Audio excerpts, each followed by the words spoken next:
Tonight, it will be a waning, gibbous moon. The forces of chaos, while still strong, are currently weakening. This is a good time to hunt. Welcome, everyone, to the Castlevania Aria of Sorrow Randomizer Tournament of 2020. This is Wolfman 2000. You may know me as Danstad. I do not know if I am being heard clearly enough tonight. I am on a slightly different setup than before. However, I will still try to provide informative commentary when it comes to this loser's bracket matchup. We have Doc Ryder on your left, Aeralis on your right. Two strong competitors.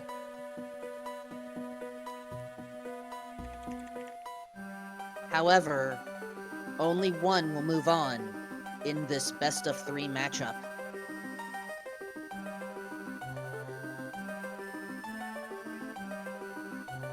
As far as what is randomized in this game, and what the goal is, our goal is to get the best ending.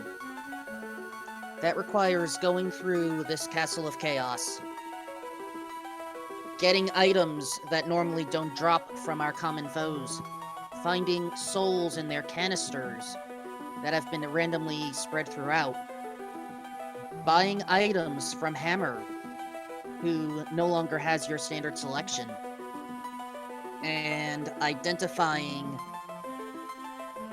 what makes up our common foe today. And yes, they do involve the books. We will get into those as we find them.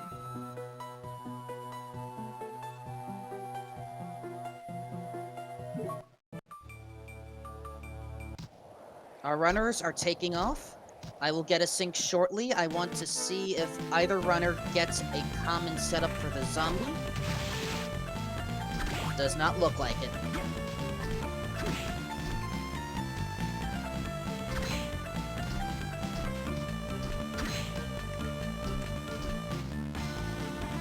Starting off with a persimmon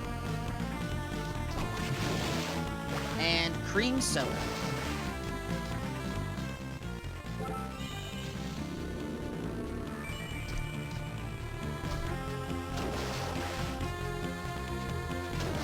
And 1,000 gold.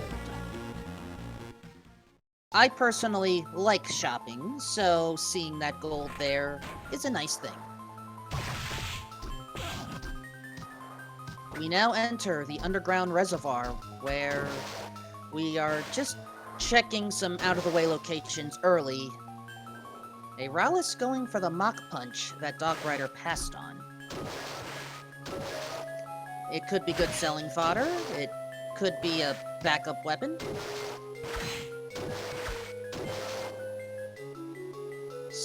Soul drops from enemies are randomized in this game. And Mach Punch is a weapon, I assure you. Speaking of weapon, looks like Aeralis picked up more selling fodder. I'm not the biggest fan of a lance. Ooh. Ball is a good find early. Intelligence powers up our souls. Why are we collecting souls? I'll get back to you. We have a creaking skull to take care of. The initial wing skeleton spear throw makes it easy. We have a cloak near another save point, while the peeping eye guards a blue soul. Flying armor.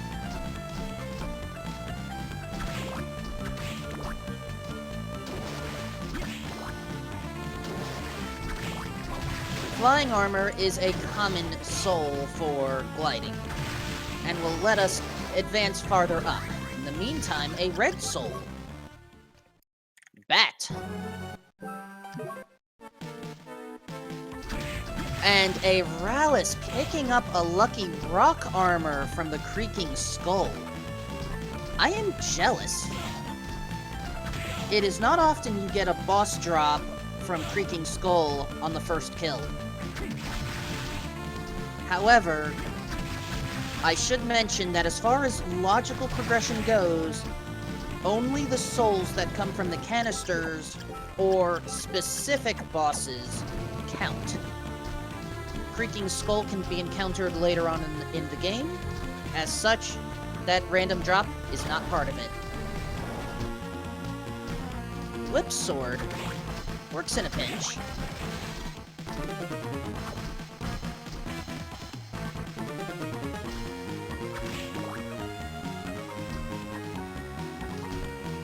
Many runners like to check this top portion early. And, oh, axe armor from the bats. That may come into play right here. We have a book. And I believe it's an accessible one, but Doc is passing on it temporarily, trying to get a setup there. Did not get it. We will look into that book shortly. On the other side was Satan's Ring.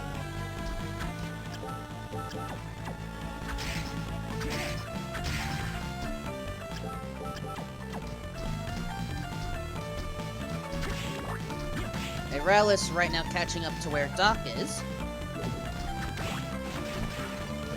And both go for the ancient book at the same time.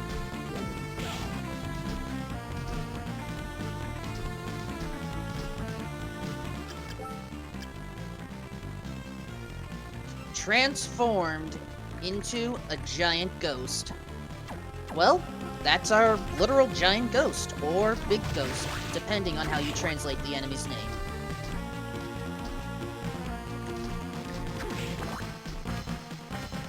So we know one part of, well, our special someone. Let's leave it at that. Aeralis getting the damage boost, and finds a bonus soul. Malphas. Ooh. That was sequence broken. However, by getting that, we have access to much more of the castle.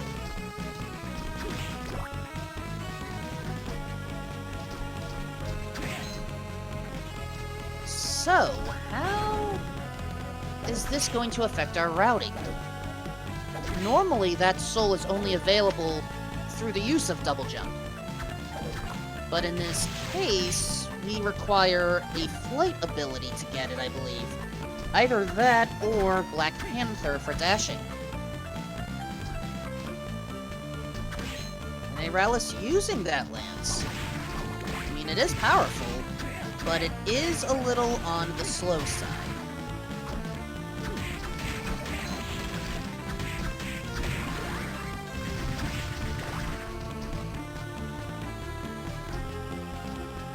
We have some money up top before the save point.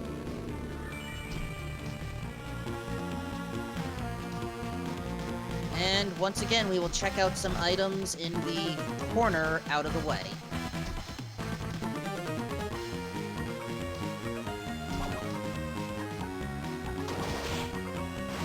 Anti-Venom or Uncursed Potion, I forget which is which. But not what we need tonight.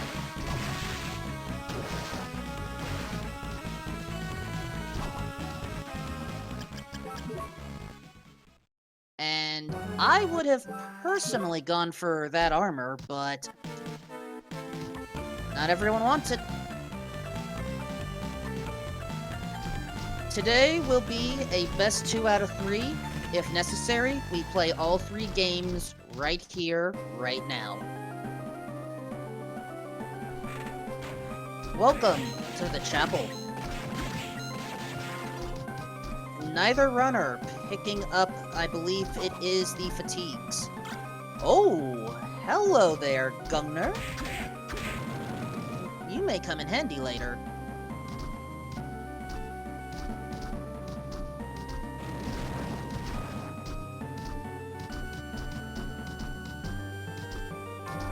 lack of Malfast may prevent Doc from getting particular items here in the Belfry.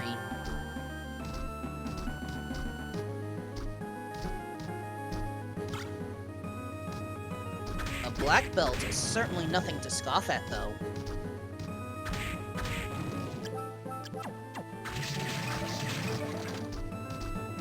And now, we are equipped with Gungnir.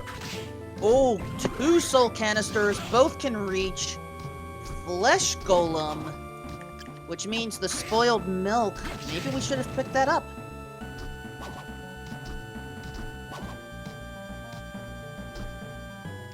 Now, is Doc able to hit that? Inside is Skeleton Blaze for sliding. And Doc is able to get it.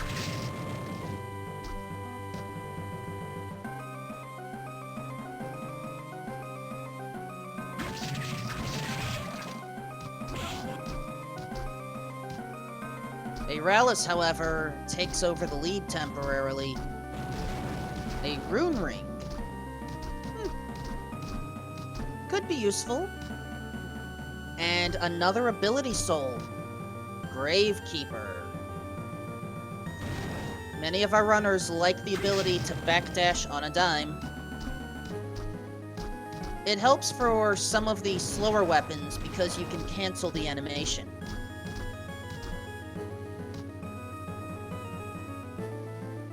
Doc is trying to figure out how to get to the remaining item, even though it's just casual clothes. While Aeralis now has an encounter with the Manticore. Both have Gungnir equipped, I believe, and it works rather well. Manticore is down. And another Bullet Soul, Mudman. And a blue soul here, Black Panther. We can now dash.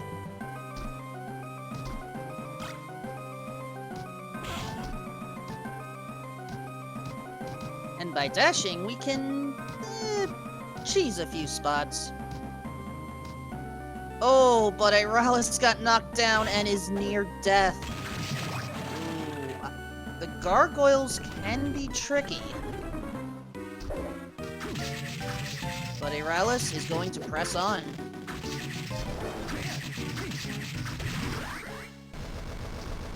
Oh, the Claim Soleil. We have the strongest holy elemental weapon, folks.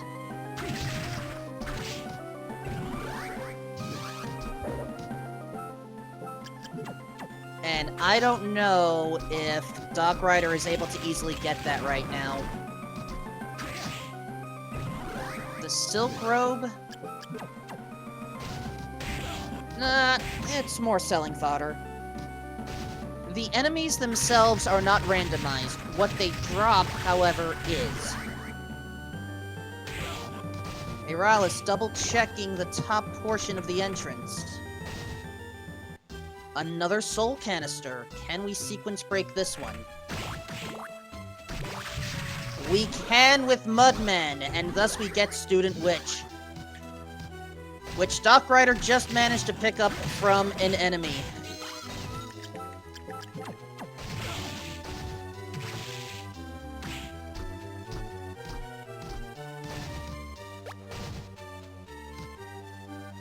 Meantime, Doc is just taking care of the study right now. Not a bad idea. We do have Skeleton Blaze.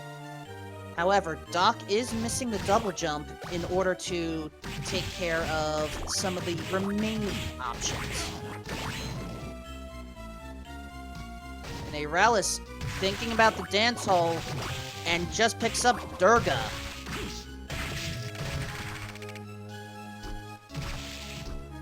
Now, the study is where we will unlock our shopping option. And Doc finds Zombie.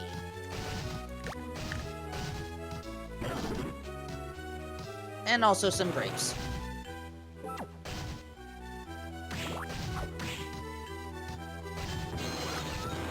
dance hall is divided into a top portion and a bottom portion for item purposes. The top portion is best explored once you have, at a minimum, double jump. Claymore, not bad. And there is the devil, a rush soul. Doc Rider is through the backdash gate and finds a potato pancake. Aeralis finding a mind-up. And, oh, that looks like a good set of armor. Orlox's suit, it'll work for now. In the meantime, Doc Rider taking on the great armor as Aeralis picks up a melon. Great armor is down.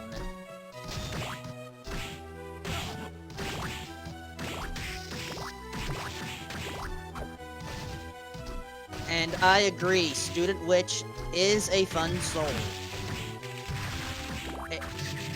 Arachne as a bonus soul, but Undine as a required soul.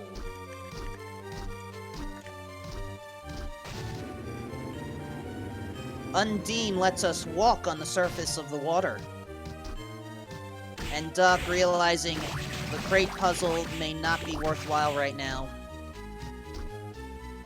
Aeralis in the wine cellar of the dance hall right now, finding a battle axe.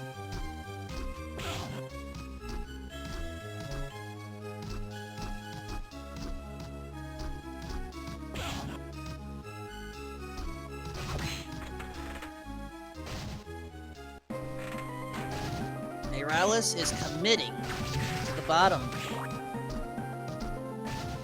This is a bit out of the way, but some runners like it. Inside is the flesh golem, or excuse me, the big golem. Right.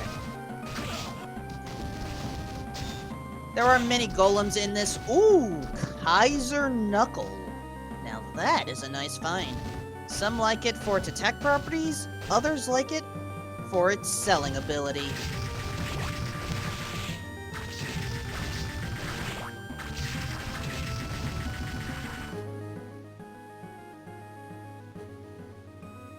But considering what we have right now, the main things we have to consider in case we do want to shop, we may want to look into health restorative items.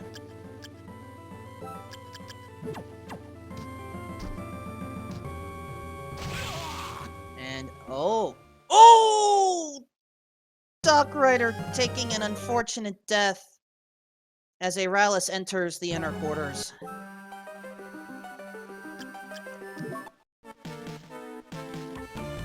And that was a long time since Doc saved.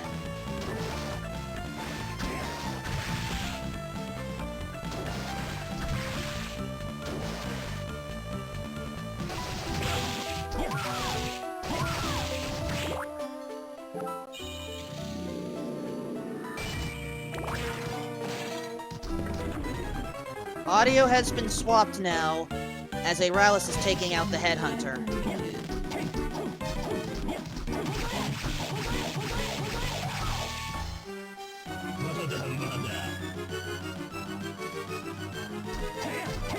The headhunter is taken out in 3 phases. 1 phase per head.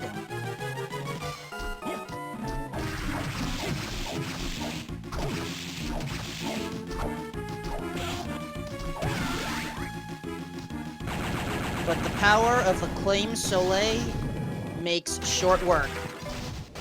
Bonus Black Panther, perhaps not needed.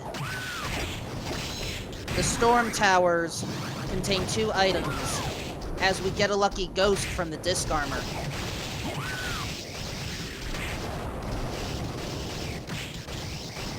At the top, Skula, near its original location. Coffee replaces it.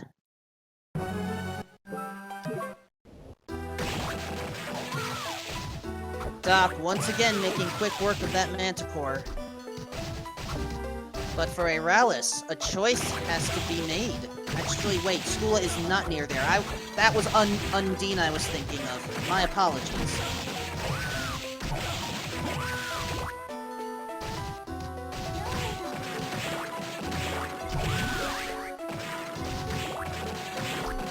Doc has Black Panther once again, but Aeralis picked up... Oh! Ninja Suit is available. Not the greatest for armor purposes, but it at least gives a boost in attack. However, I think the War Fatigues also give that same attack bonus. Welcome to the top floor. And goodbye to the top floor. That was short. But that is to be expected. We do not have the flight ability we need to get to the top.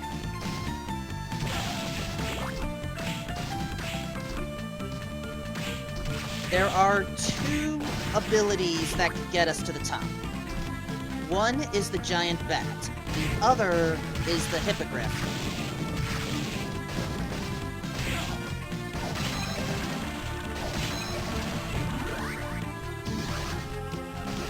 Bonus Soul of Basilisk. Here is hoping that that is not required.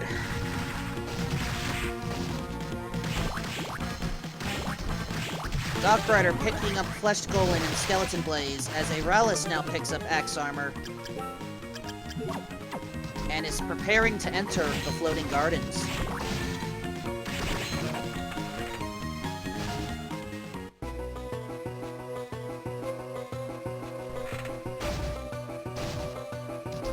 The gardens here are... weak. There are a lot of grapes this seed.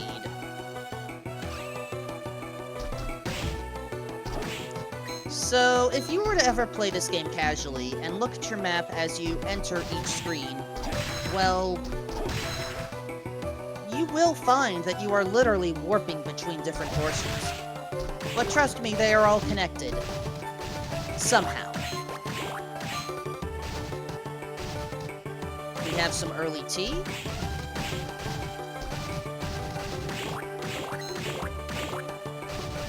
Some bonus money.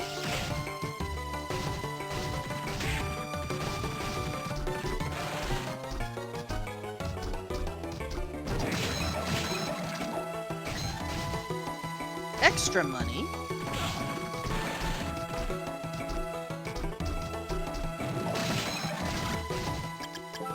The Demon's Mail. Oh, boy. We're mostly equipped on armaments this seed.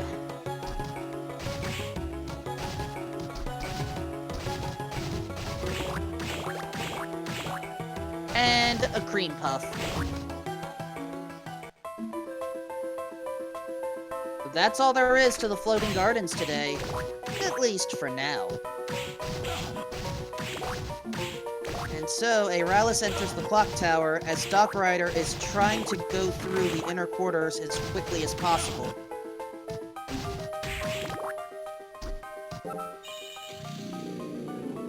Smart decision to save here. The clock tower can be merciless. Who was that woman? We'll get into that later.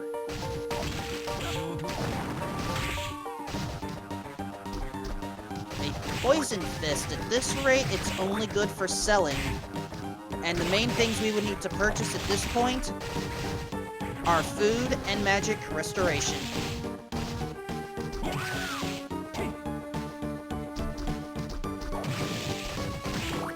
But even still, Aeralis may not consider activating the shop.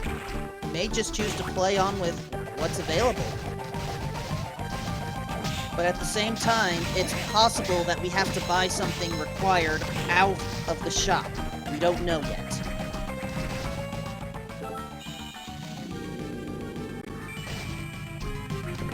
In the meantime, here's Death.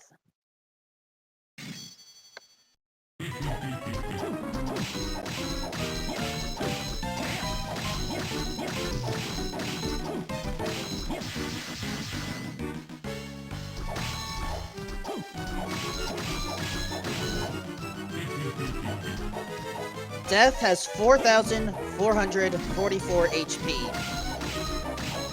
With the two primary phases split up at about the halfway point.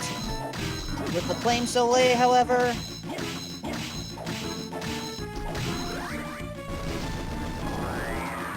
not a problem.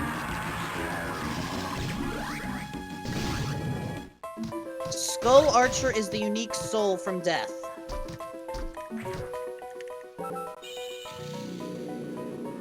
As Dog Rider gets Black Panther from the Headhunter.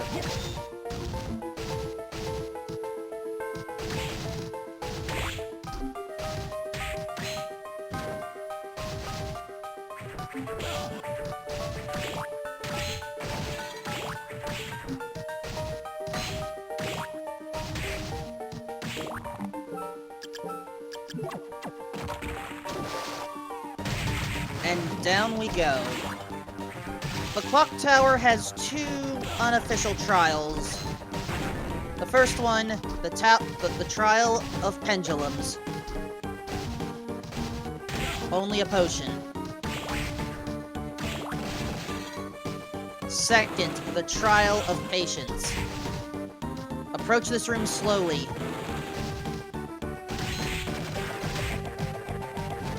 And you will eventually make your way down to money. The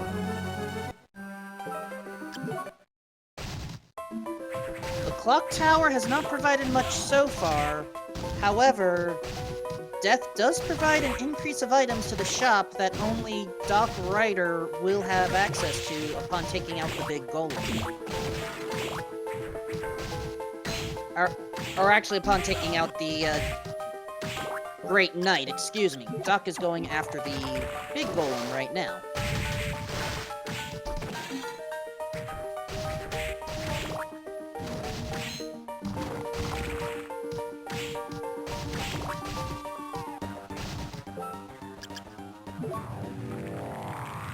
We've explored most of what we can from the top of the castle. Our next destination is below the castle. It is time to enter the underground reservoir properly.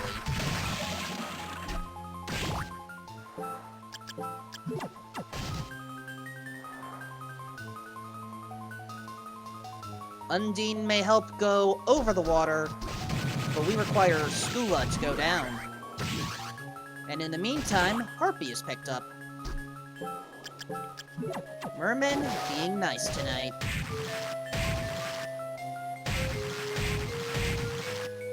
As Dog Rider picks up the Devil's Soul. Aeralis picks up the weapon called Graham.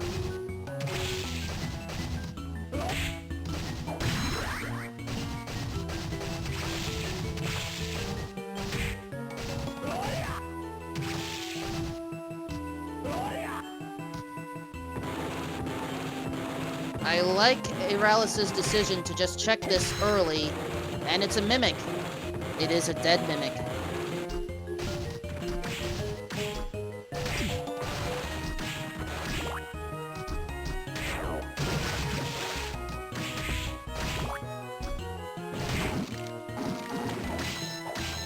Our ability to warp to the reservoir is above us.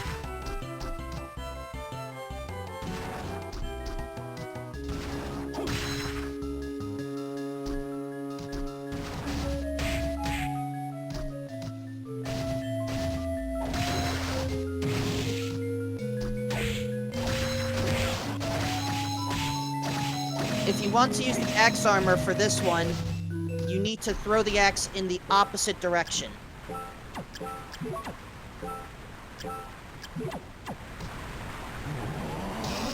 Or just use Mudman. But Aeralis is deciding the forbidden area is the way to go. This may prove beneficial as well, since the forbidden area connects to the study, which will allow Aeralis to get the shop. However, this is a dangerous area. The forbidden area has no save points. Enemies are strong. One mistake means a lot of lost time.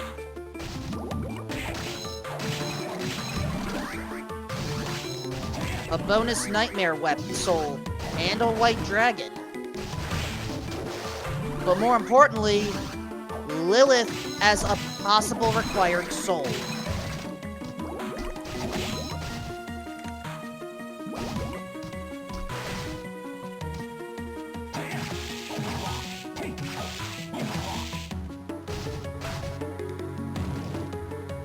Doc heading to the floating gardens right now,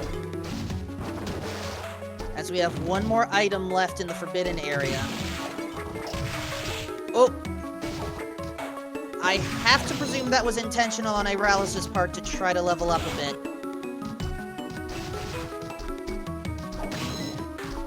But still, less than 100 health.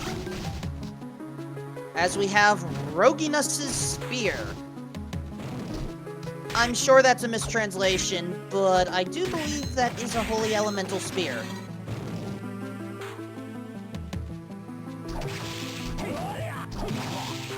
And now Aeralis has to be careful,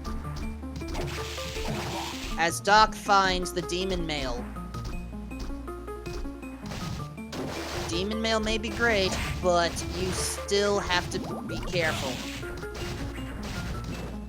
And, oh, okay, the spear may be dark element, but still, if that's the case, that's gonna help hugely for a particular boss later on.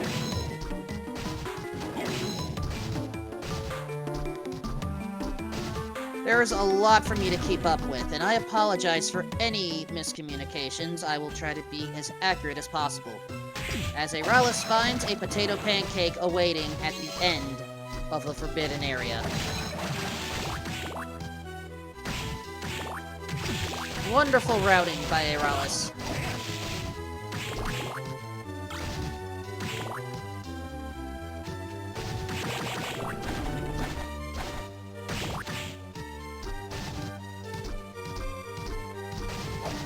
However, we are still missing... Okay, it was holy?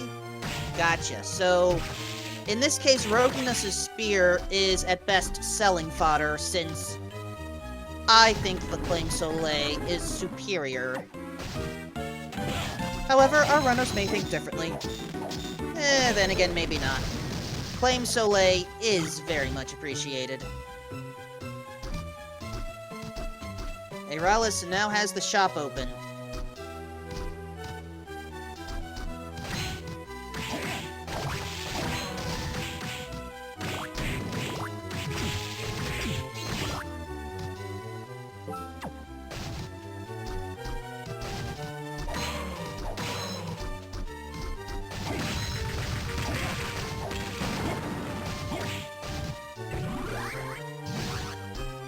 Now, Aeralis can be a zombie, as Doc is trying to hurry through the clock tower.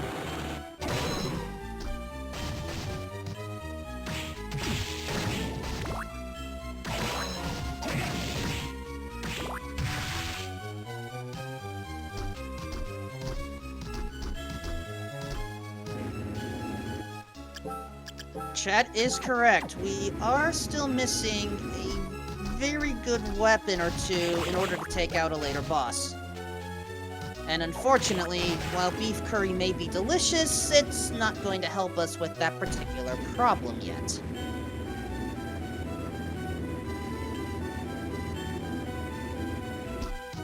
What is up here anyway?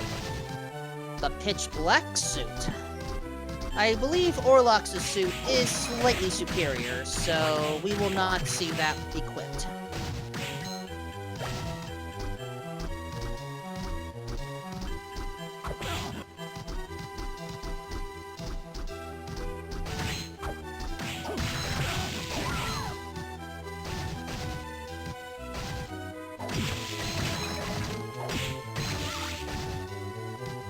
And there we go. I believe that was a second set of war fatigues. Either that or they were very similar sprites.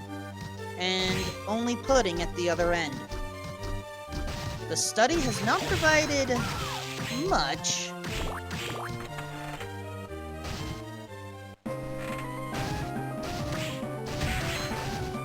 but we will make do with what we have. Again, Demon's Mail, Flame Soleil, we are mostly equipped.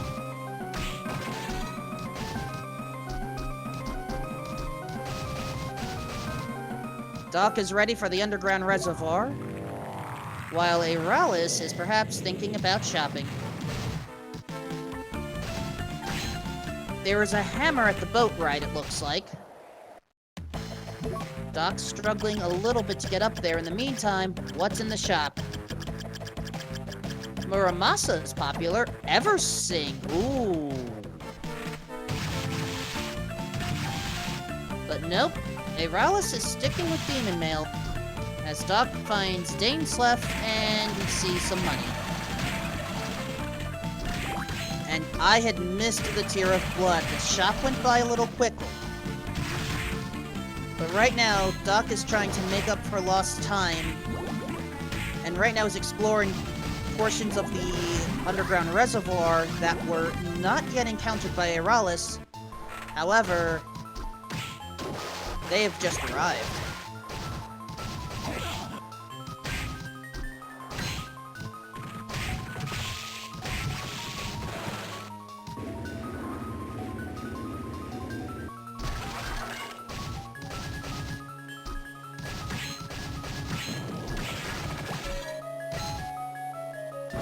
There is a blue soul here.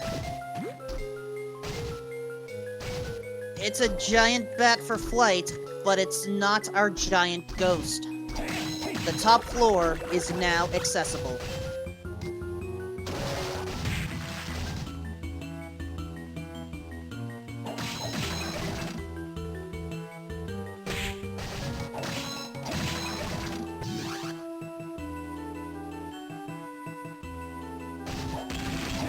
And Galamoth behind the waterfall.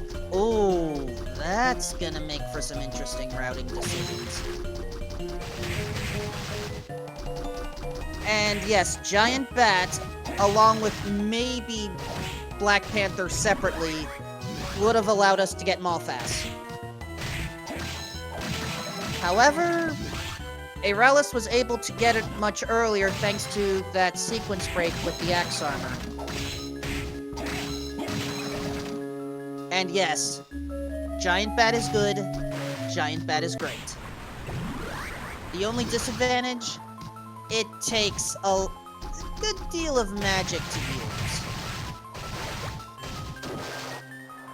Cream Soda was at the other location. The remaining items we will care about in the reservoir, we need to head around.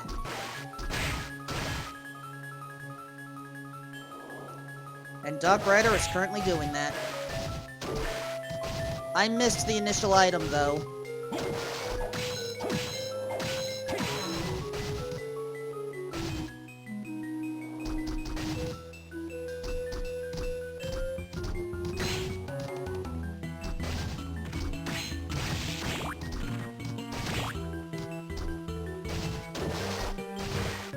But Aeralis currently making do, going to head either to the other door or to the warp. Either works.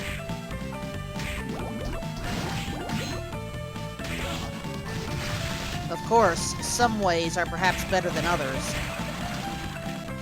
Some of chat is concerned that Aeralis is taking a longer path than necessary. But then again, any path that involves destroying a bunch of skeletons is perhaps a still satisfying path. Oh. Aeralis wants to check out some of the remaining items in the inner quarters, or yeah, that's the way they're going.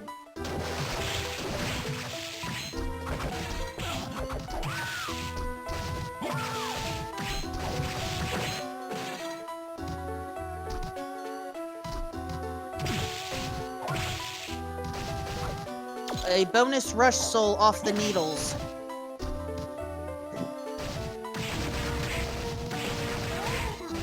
What is in the time-stopped area? Red soul, skeleton.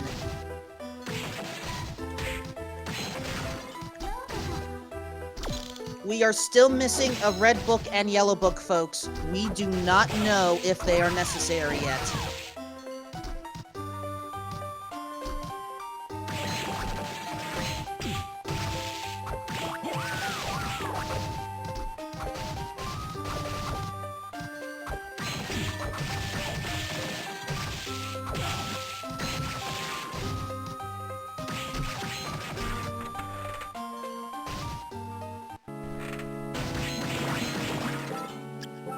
So as Aeralis is heading to the top floor, Doc is still exploring the reservoir. First item behind the Golden Knight. Mistletoe, a little late.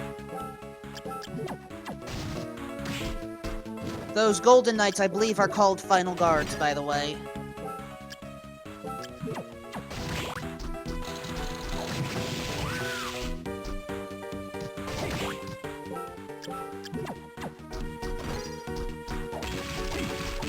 Secret area up here. A skull key. I forgot what that does, to be honest.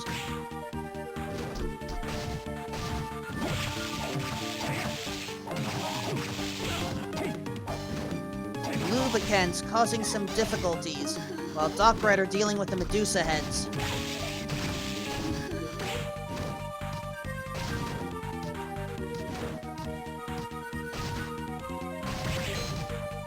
Another yellow soul. Archdemon. Oh, I personally like Archdemon. At least in this game. Dawn of Sorrow, I feel Archdemon has been nerfed a bit. But Doc Rider now has Undine. Perhaps a little late.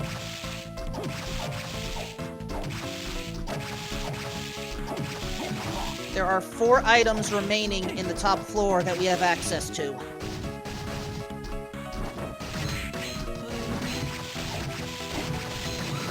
The blue book is known to be Giant Ghost, but we have not seen that pickup yet.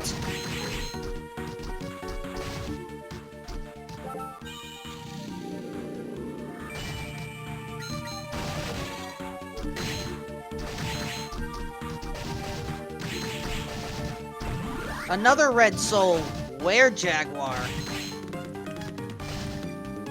We have a lot of red and yellow souls here.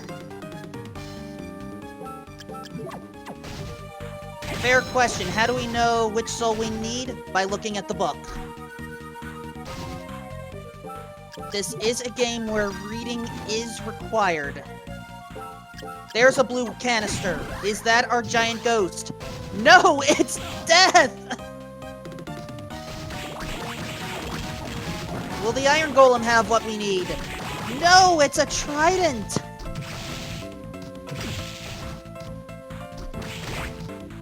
We may have to consider a play on the arena or cemetery tonight.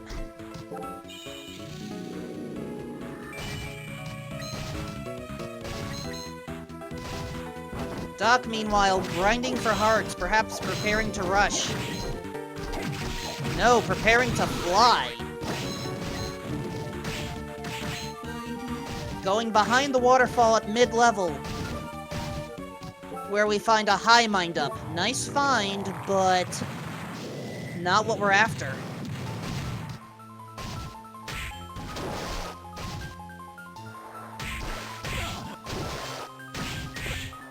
That is true, chat. But now both of our runners have met up.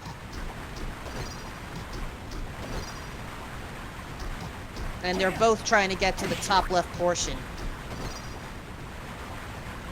Since Aeralis has been a little bit more combat heavy, able to fly up much more easily, and picking up the white dragon that Aeralis had found earlier by luck.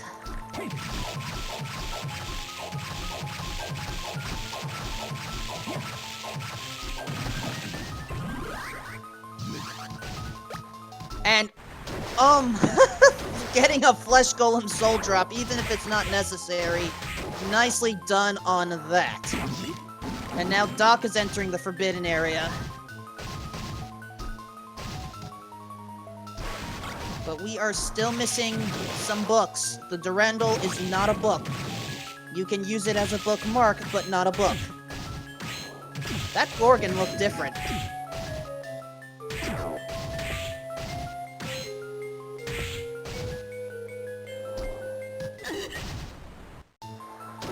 Who were those characters? That soul was playing Ring Around the Rosie for Aeralis there. Anyway, let's talk a little bit about plot, because the underground cemetery is kind of a boring, empty area. 4 items, 3 guarded by a boss. So, the one who was stabbed is named Yoko Belnades, a servant of the church right now.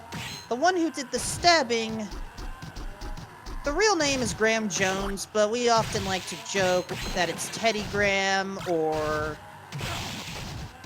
someone suggested Golden Graham, but yeah, we like our food puns here. The one who came to the rescue after is Genya Arikado, who, well, you can probably identify who that character is supposed to be. We'll get into more characters later. For now, we are one. We are many. We are Legion.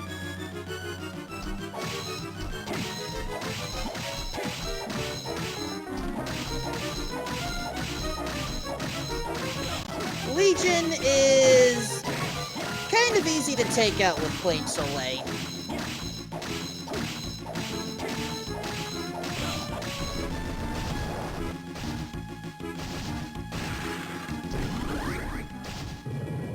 No bonus soul this time, but we never require it in this playthrough. The 3 items guarded by Legion. Item 1. A persimmon.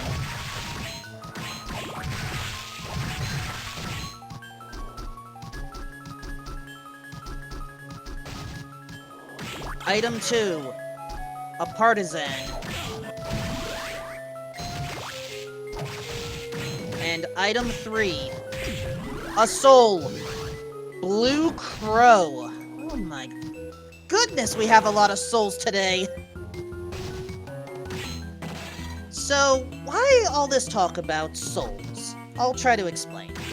So, the character we are playing as is called Soma Cruz. Somehow, Soma is able to exert some type of power of dominance. Soma has a girlfriend, Mina Hakuba. Mina is the one who heals you at the entrance to the castle.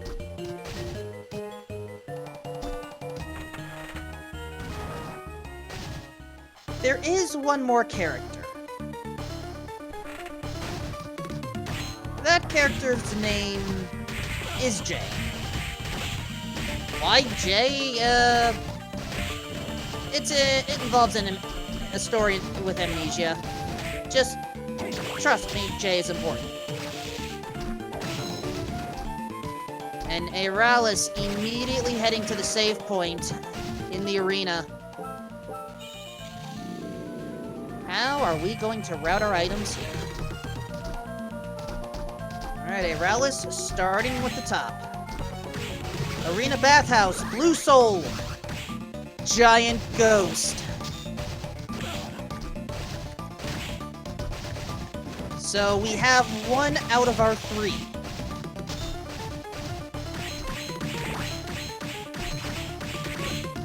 Does the Giant Skeleton have something? Yes! Giant Skeleton guarding Book 3, and immediately save warping out. And Book 2 is right there! Oh my goodness, we have everything we need. Maybe.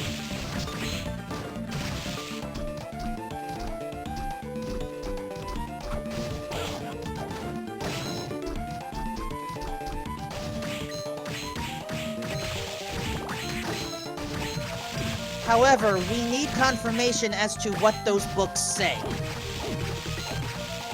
And I don't know when Aeralis is going to open them. Perhaps now. perhaps not.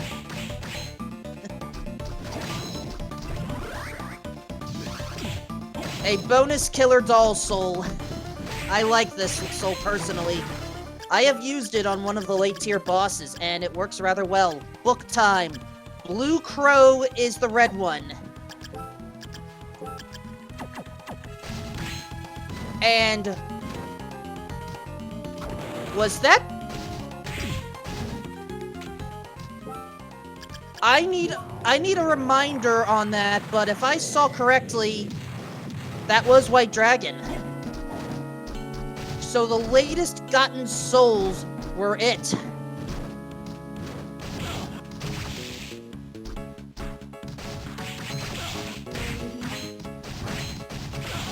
So we have what we need.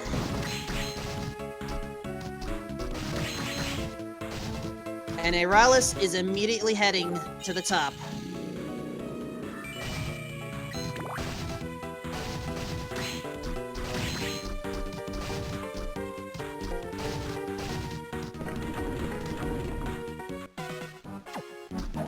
It is time to fight against Teddy Graham. Teddy Graham fights basically like Dracula. You see, Teddy here believes that since he was born on the day that Dracula died at some point in the year 1999, that, he is the true form of Dracula. Or the true reincarnation. But here's the thing. We have studied the ancient books. We know that Dracula today comprises of the flight of the crow, the magic of the giant ghost, and the strength of the white dragon. And Doc picking up final guard just to make me even more jealous.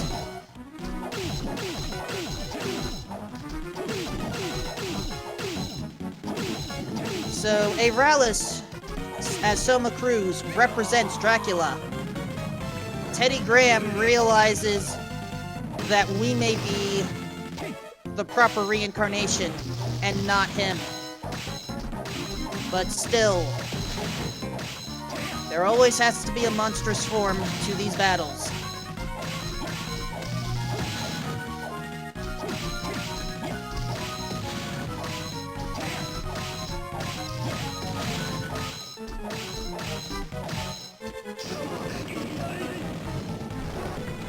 And with that, Teddy Graham is taken out. And, oh!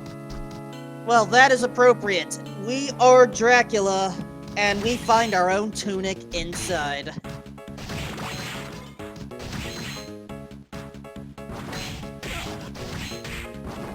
Oh, and a Joyous, but I don't think Aeralis is going to worry about that.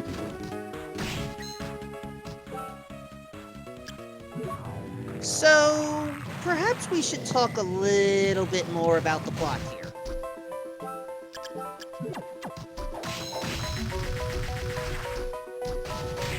So, we have now been confirmed to be Dracula.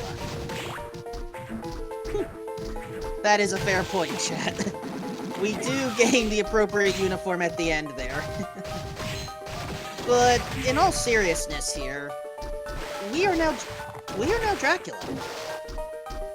We have the power of dominance. We have near full control over all of these different souls. But I feel like we're missing something.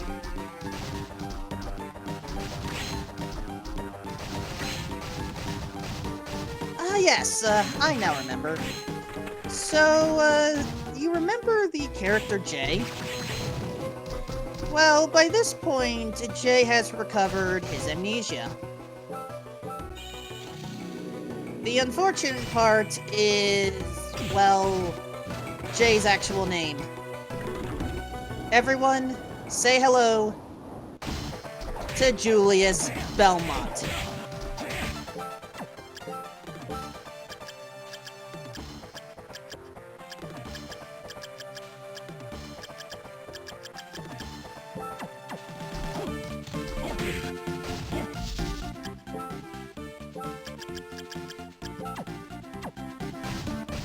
And this is a case where not only do we have our traditional Belmont versus Dracula battle, albeit reversed, but this is a case where Aeralis does not have a great weapon available. Julius is wholly elemental.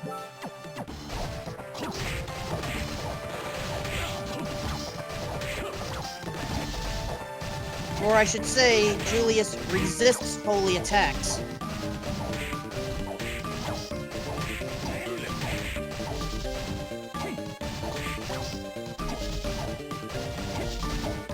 There is a debate whether you should use Flame Soleil, but if you don't have any other great weapons, this may be your best bet.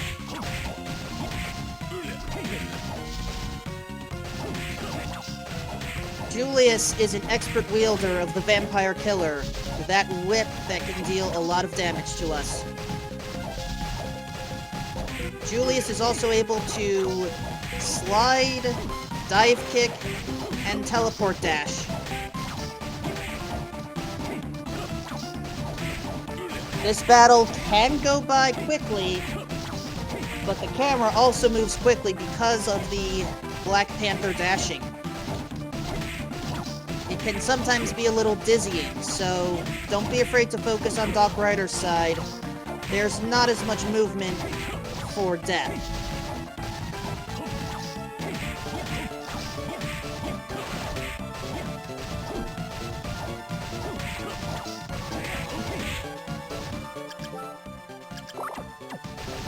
Aeralis does not have a lot of healing items. Just checked the shop once and never came back.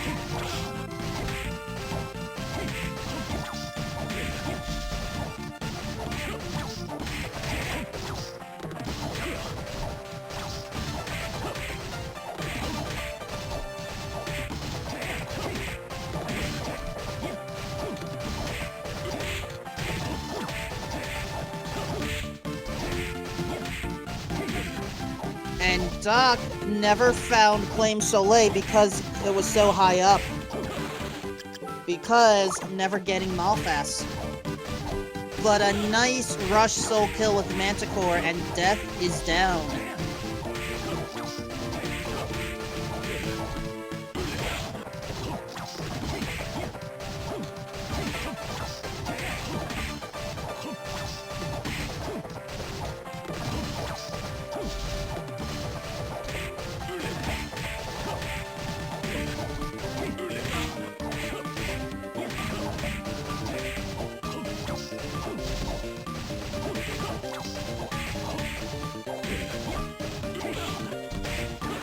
Julius is still fighting strong.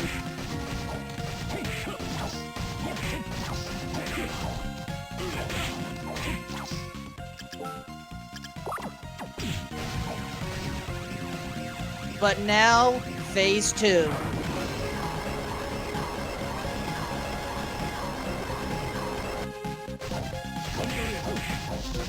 At this point, after unleashing the Grand Cross, Julius is ready and willing to use the three famous sub-weapons. The Cross, the Holy Water, and the Axe. Thank you for that demonstration, Julius.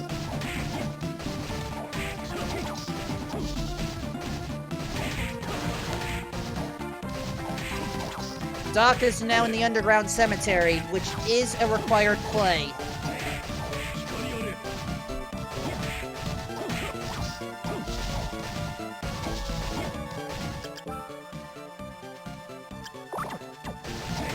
And Aeralis realizing supplies are low.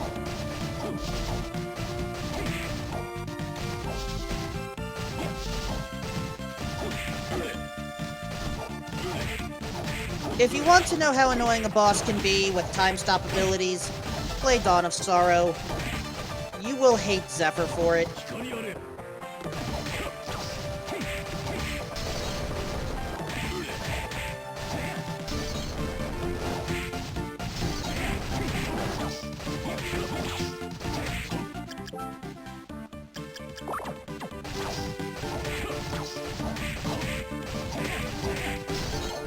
Doc using rush strategies against the left-hand side of Legion. But now with Archdemon equipped, almost every strong hit refills the magic bar. Certainly not a bad idea. This is one reason why I like Archdemon. If you're going to take damage, you may as well utilize it.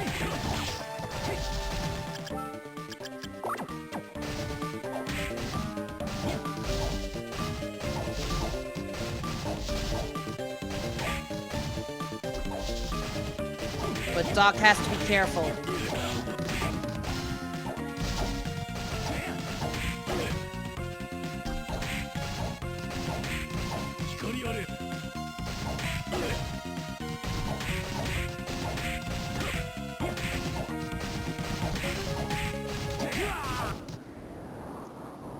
Julius Belmont surrenders.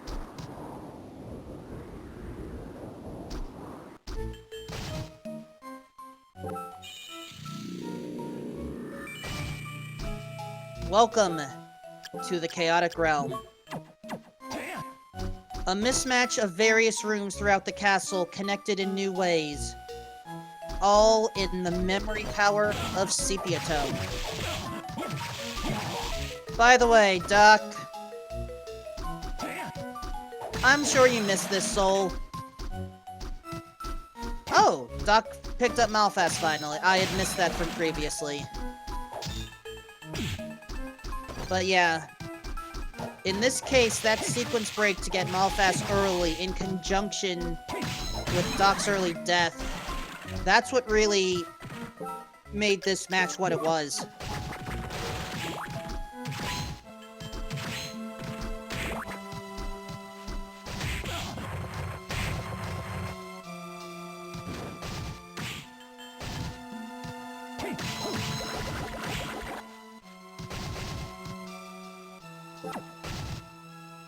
So while Doc has the souls, he doesn't have the books, and so I would not want to guess on a one-book strategy. Not with how the souls have been distributed this seed.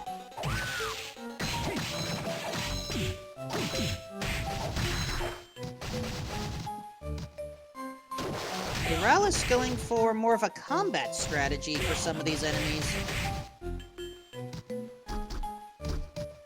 Interesting decision.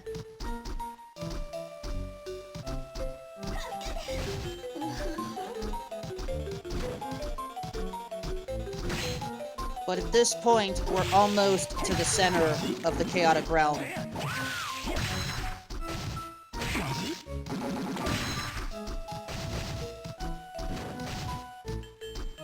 And Doc Ryder is now in the arena.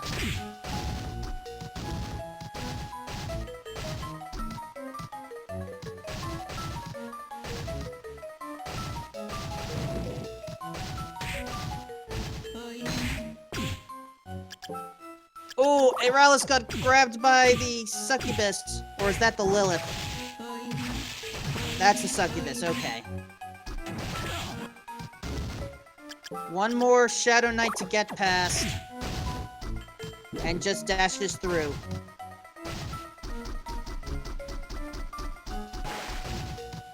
And Doc Ryder now has the third book.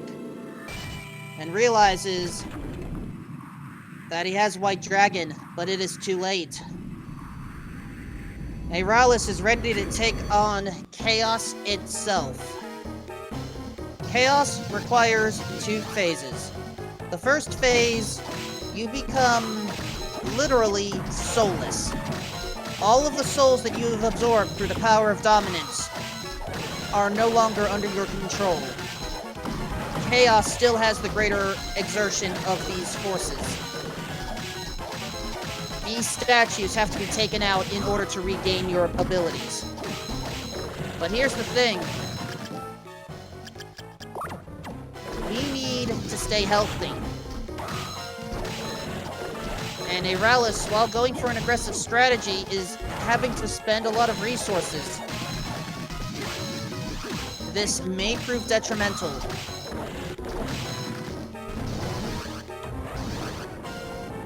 However, Phase 1 is now complete. as Doc has all 3 books now.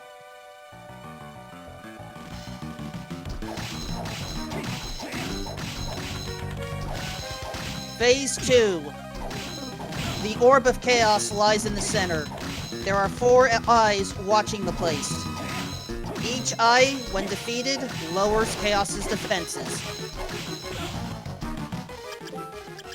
The Bone Dragon will fly around, invulnerable to all of your attacks, spitting crystal bouncing balls. But it's these slow-seeking time delay mines that are the real danger. If you get touched by one, the mine will start to light up and then blow up literally on you. These sticky mines cannot be removed.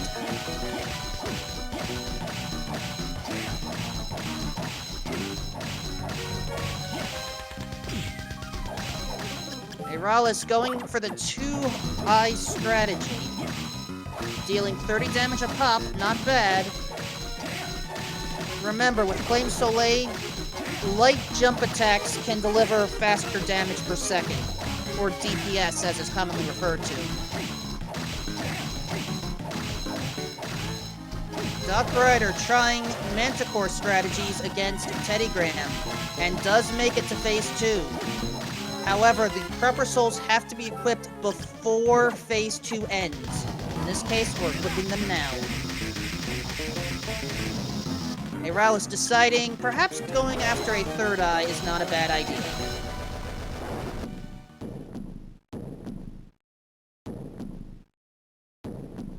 And there we go.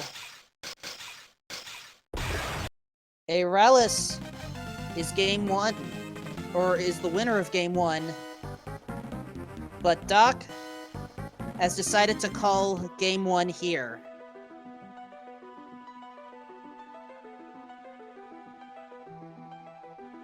But don't you worry, folks. This is only the first of a best of 3. Our runners are going to take some time, relax a little, but we will be back in about, I want to say, 5 to 15 minutes thereabouts, and we will take on Game 2. Stay tuned, folks. We'll be back.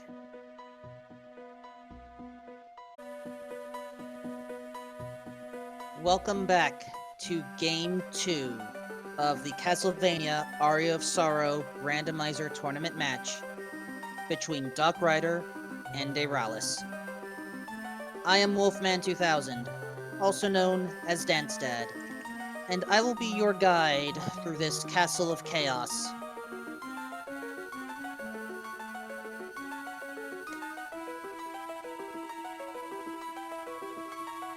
In Game 1, Aeralis was able to sequence break to Malphas, the double jump soul, and dominate entirely at that point.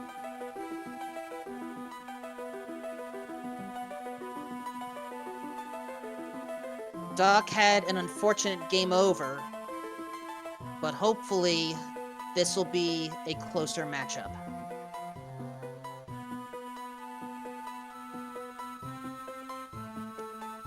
As far as what is randomized in this game and our goal is the best ending. There are 3 endings to this game, but to get the best ending, we must identify what makes up Dracula and take out the final bosses. What makes up Dracula is randomized. The books will tell us different things. The enemies will drop different souls and items. The freestanding items are different, and if we need to take advantage of the shop, those contents are also randomized.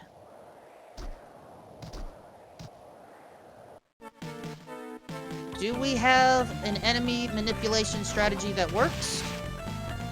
Does not look like it.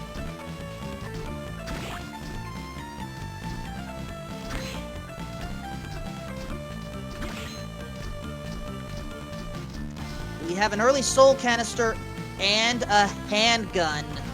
Ooh, this is going to be definitely an interesting seed here.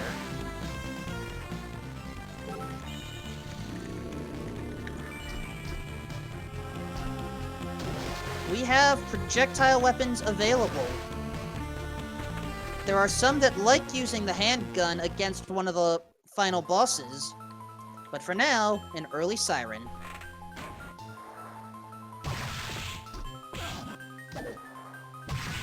And an ability soul right there.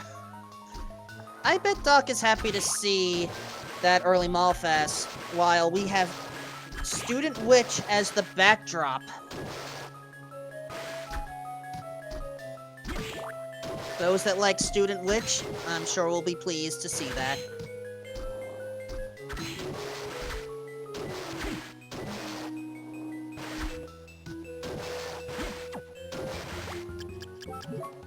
And some food at the other end.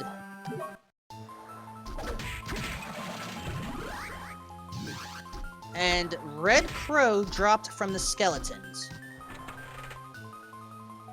Remember, any souls that we get from almost any enemy, ooh, Durga, is not considered in the logic.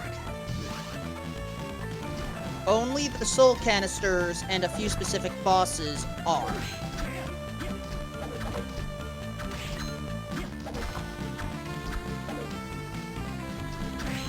Still, we can take advantage of a few things at least.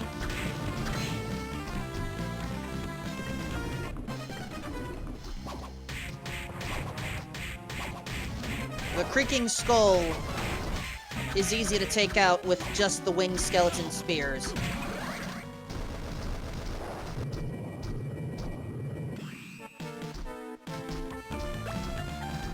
We have some coffee at the other end, and Aeralis! How did you get Peeping Eye of all things from there? Come on! Don't you know how difficult it is to get that soul normally? My apologies for losing my cool folks. But those that have gone for Peeping Eye know of what I'm talking about.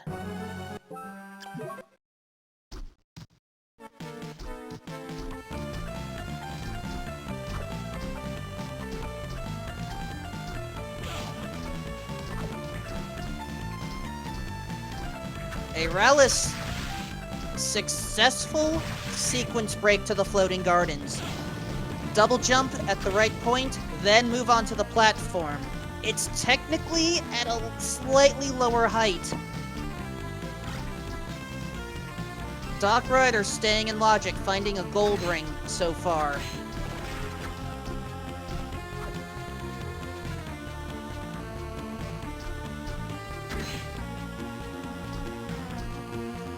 However, Aeralis finds a yellow soul early.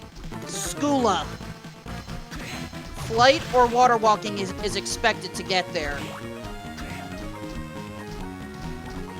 And oh, I rarely get to see this, folks. We have Breaking Mail, I believe it's called.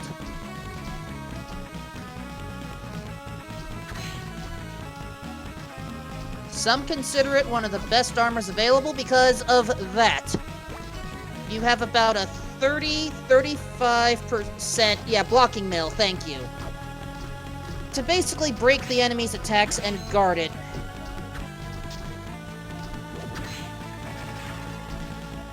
So, some of our runners may choose to keep that.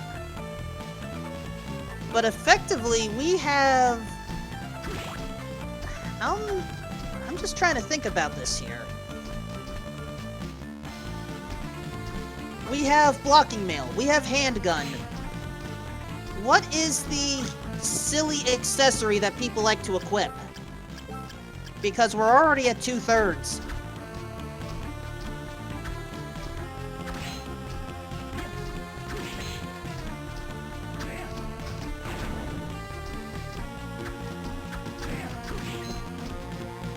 Well, okay. Sherman Ring, we'll go for it. Fine. Money at Floating Gardens while Aeralis is using the trident.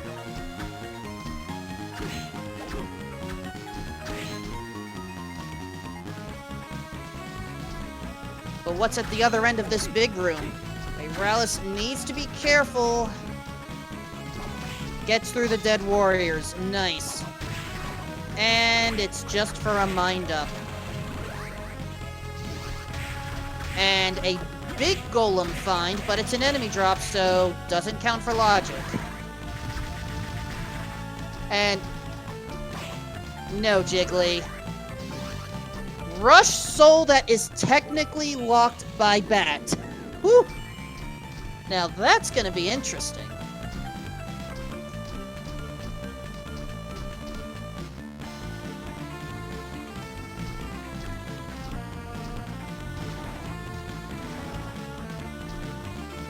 We have some more money underground.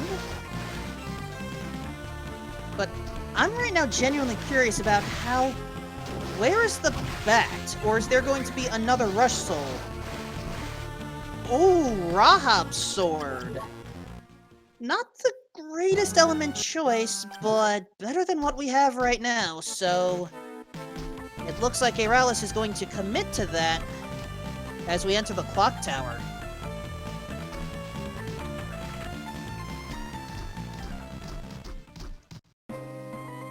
And, I do need to play Bloodstained at some point.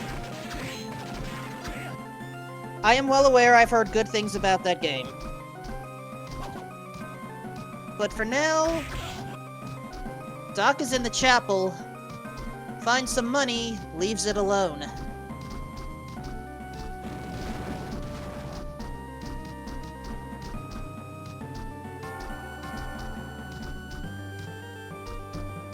Because of the abilities we have, we can get, if not, or at least see if not get everything here. A yellow soul, giant worm, and a book by Aeralis. A sequence-broken book, but a book nonetheless. And some anti-venom. Dead fish reanimated.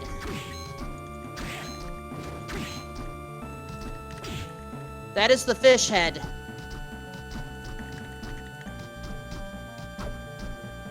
We have a bit of time before we find that one, I believe. And flying armor find for Dock Rider. It's a little late, but it's still useful for a few checks.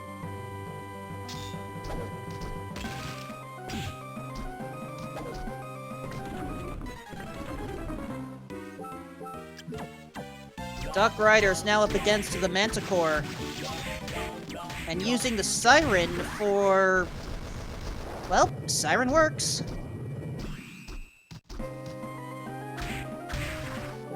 We have some spoiled milk over here. While Death is on Aeralis' side. And some money.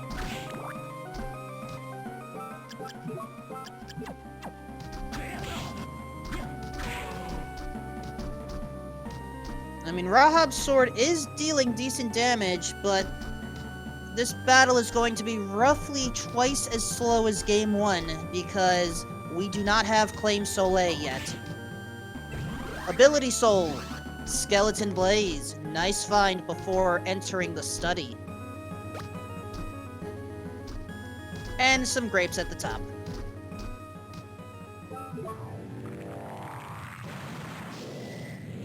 Yes, Game 1 did have a Claim Soleil, but only Aeralis picked it up. It was hiding at the top part of... well, basically right near that warp, actually.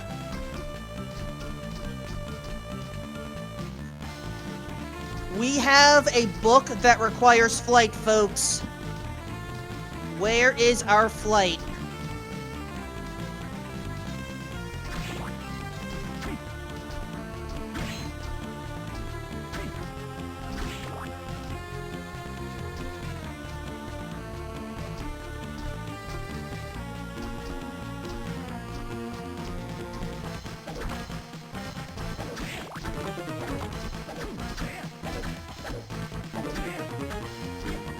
meantime, Aeralis does need to be careful. 120 health is not a good value when fighting death.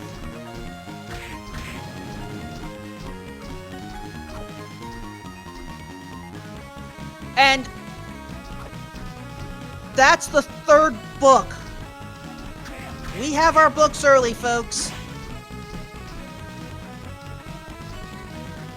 Death is down. And what we need, a creature spawned from the deepest abyss of hell. That is the description. That is the devil. And, we already have that.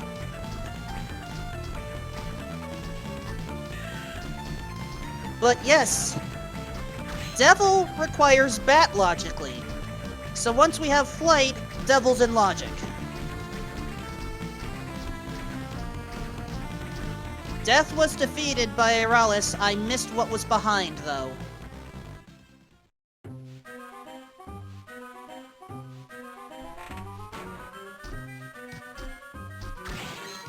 Okay, nothing important. Thank you, chat.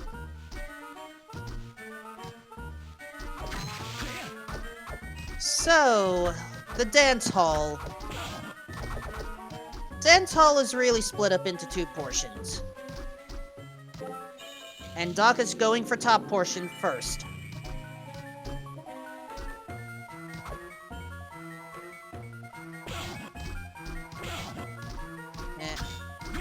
And in the middle, right here, is some tea or coffee. We do not care.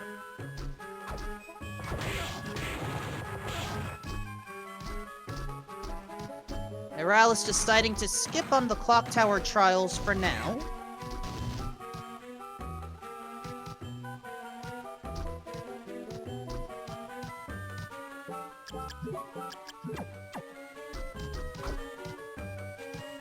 And I like Doc's strategy here.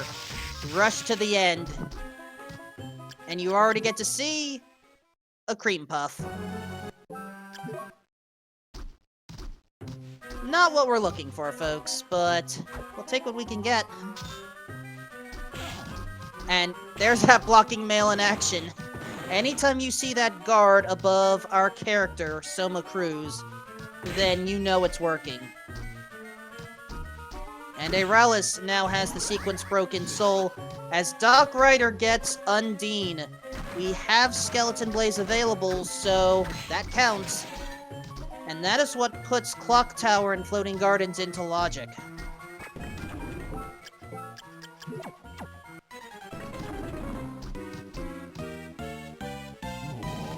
And so here's the big golem. Some runners like to take on the backside instead of the front side. Just watch out for the big arm.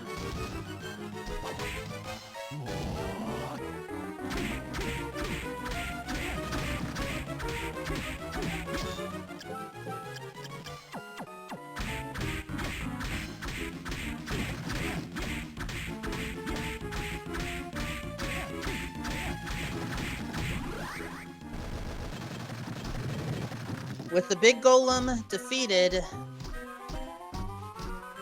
unfortunately there was nothing back there.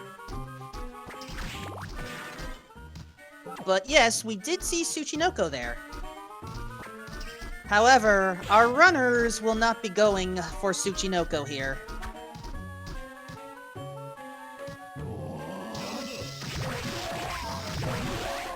However, there is certainly nothing wrong with rushing through a long hallway to make up for time.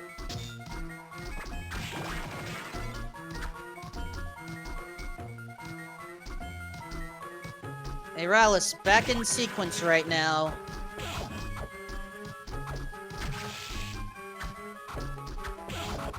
As Doc is heading to the top portion of the dance hall. There's that giant worm.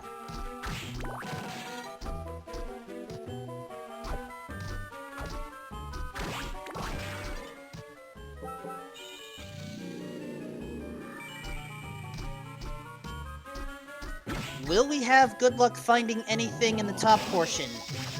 The wine cellar had nothing. Bonus needles. Remember, random soul drops from enemies are not part of the logic. That zombie officer is, however.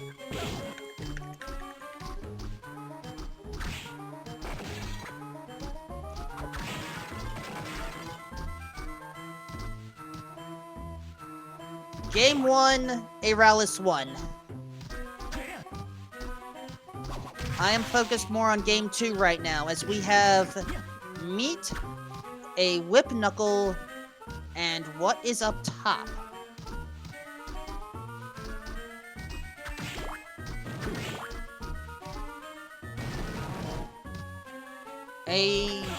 That is a stronger potion. I don't know if that's the super potion. Nope, it's just a high potion.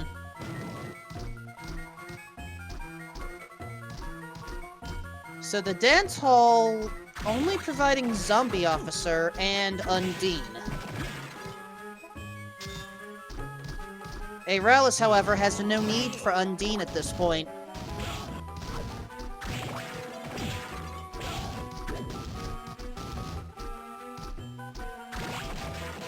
However, we may need Undine for the Forbidden Area.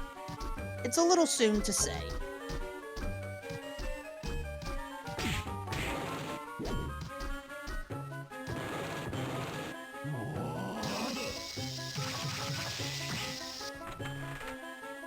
So as Aeralis enters the study, Doc Ryder is going to the inner quarters. The inner quarters does not have a lot of items inside. However, we can still find some good things.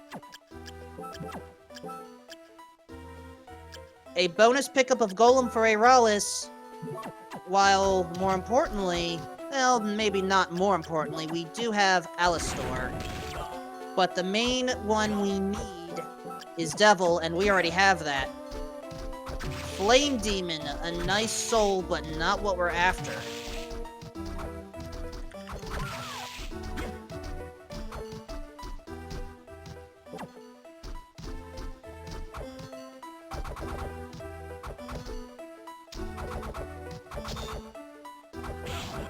So apparently Doc Ryder chose to open this one. Oh, there we go. Bonus soul of Tiny Devil. Needles is not the greatest one to open that flooring, but we make do. And it's worth it. That's the Tear of Blood.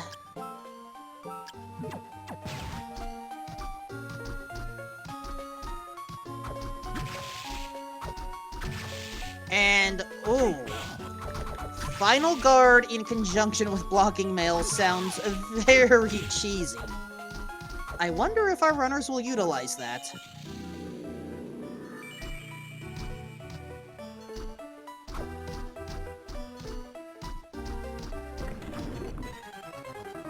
In the meantime, Duck Rider with one head has to take out the Headhunter with 3.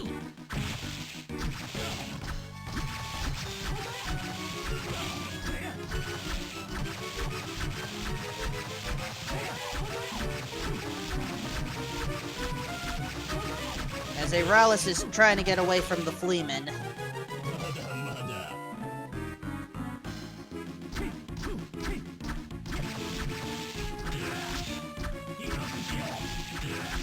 Another high potion. Good for healing, but right now not what we're after. Black Cloak. Decent for fashion, but not what we're after. An ability soul at the exit of the Forbidden Area. Siren opens it to reveal Galamoth.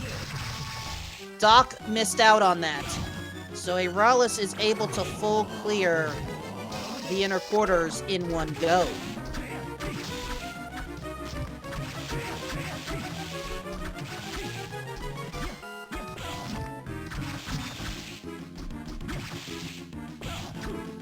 Gladius works in a pinch, but I don't know if our runners will equip that.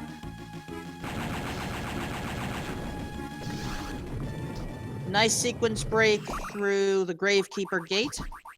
as Doc picks up a spare skeleton blaze.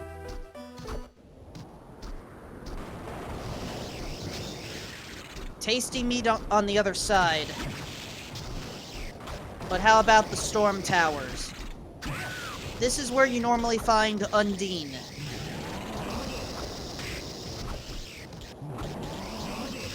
And Doc wants to hurry up. Great armor is preventing the way to the shop. Not anymore. Red Scarf and money are at the top.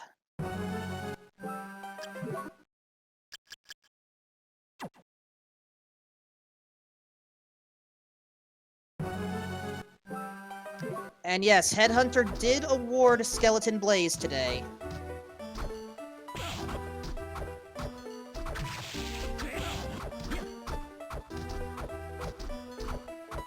Headhunter is guaranteed to drop a soul that will allow you to escape the area. As far as whether you escape to the left, to the dance hall, or to the right, to top floor slash, main hallway, that depends on the seed.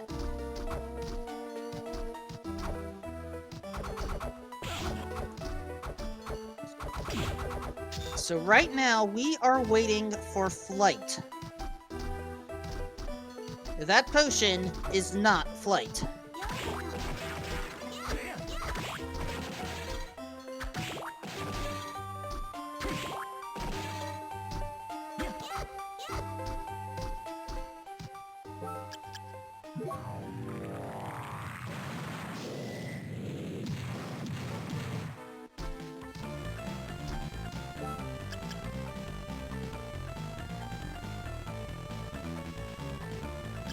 Now Doc's trying to figure out where to go. Perhaps realizing it may be worthwhile to stop in and get our shop unlocked. But as far as where our runners should head, I believe we need to consider the underground reservoir, as Aeralis now has Skeleton Blaze. And more grapes.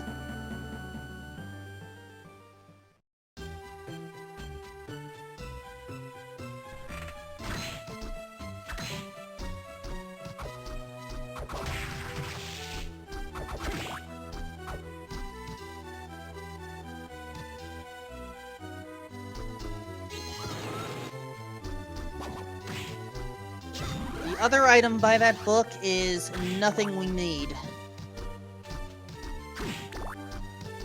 Aeralis, however, needs that book.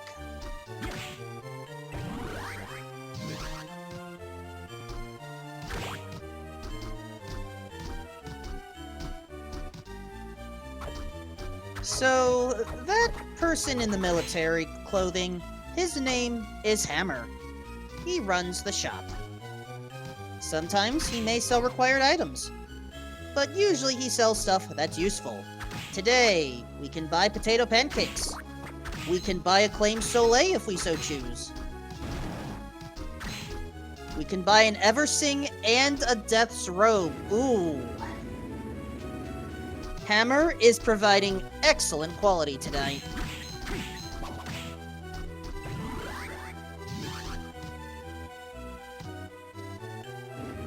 Oh, I fully agree.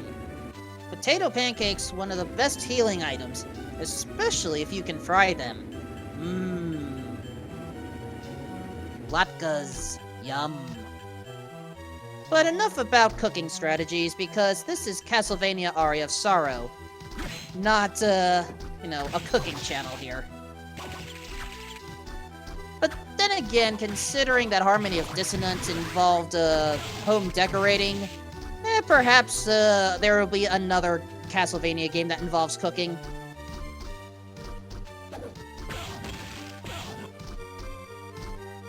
If you have not had an opportunity to try a potato pancake before, do so.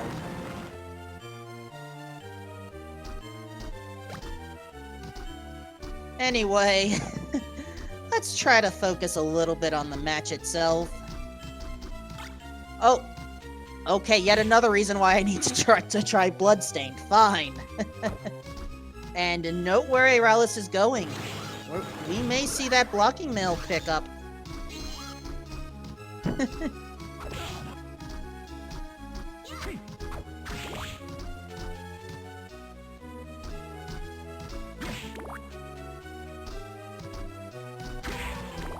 The other item, by the way, was just a combat knife. Nothing we need.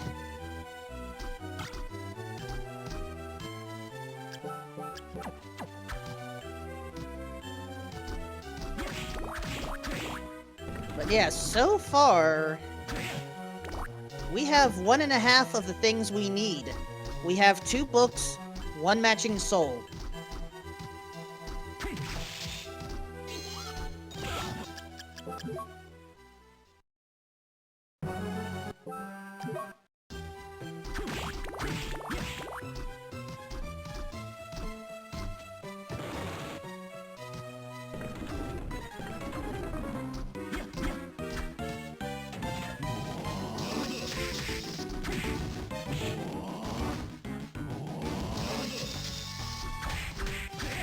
It's not every day I get to see rush soul strategies against great armor, but there you go. Doc Ryder now has access to the shop.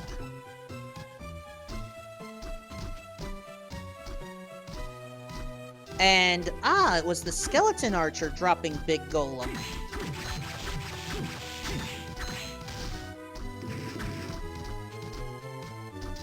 And, Aeralis going for that pathway to the inner quarters.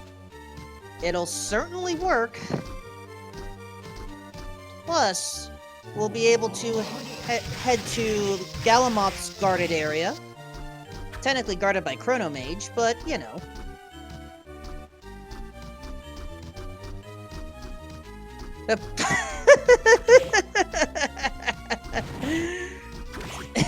In case it's not obvious, folks, we are on SpeedGaming 3, where we talk about the race going on, the game, and occasionally some tangentially related topics.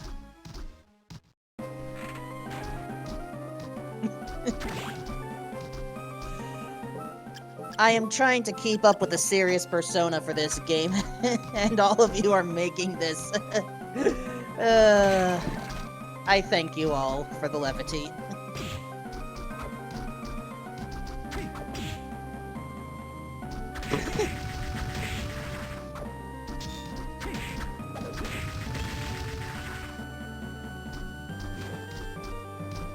So yes, based off of what Headhunter dropped and the souls we have, we were expected to actually enter the inner quarters through the way that Aeralis did.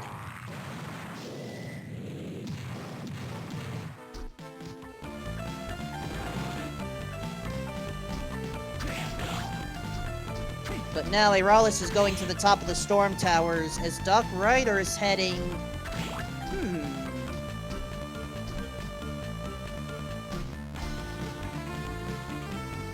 Doc? Changed his mind. We're going to see an early underground reservoir play.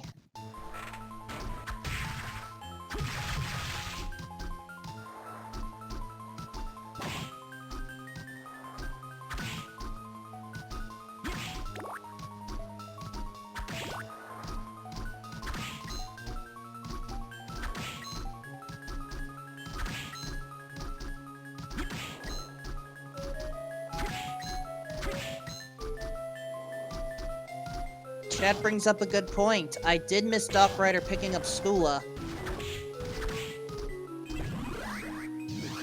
But, oh no, Basilisk again, and this time it's a possible logical drop. So, Basilisk is an interesting soul. It increases your defensive power even more, but it really hampers your offense.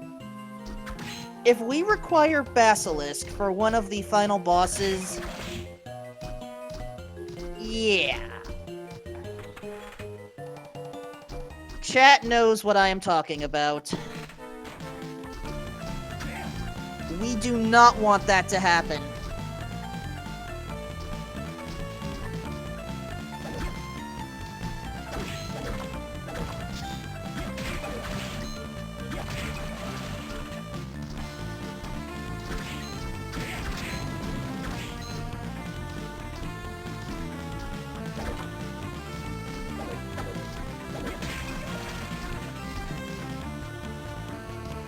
Chat is trying to bring some sense of hope to this, but who knows what that yellow book is going to say. Right now, we need flight in order to access that book. And we don't have flight yet. Aeralis, however, is checking out the time-stopped area of the inner quarters, as Doc Ryder is heading to the floating gardens.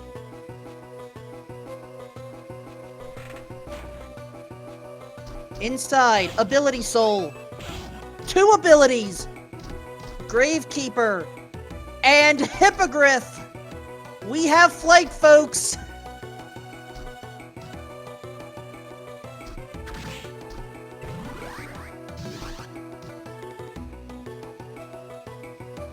Now, Gravekeeper is useful for backdashing. If you have a slow weapon, you can usually backdash to cancel the animation. And some weapons work really well with that mechanic.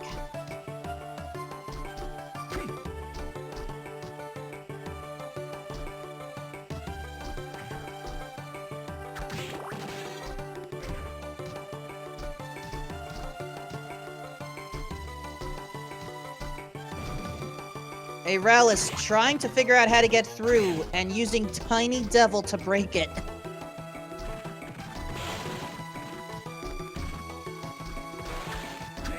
However, the enemy is kind of causing a minor homing attack problem there, it looks like. There we go.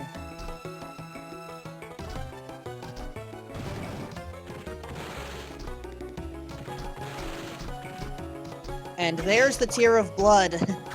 Sorry, Hammer, but we will not be purchasing it today.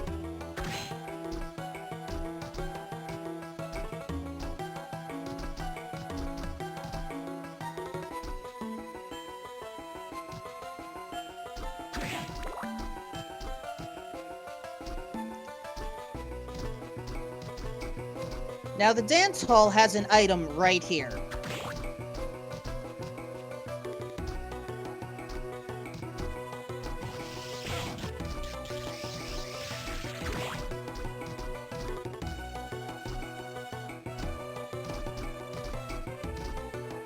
We have a Mimic and a not Mimic. You know, that feels... I do not remember every single item location in the original game, but that feels like it is a bit vanilla. At the very least, it's certainly designed like it.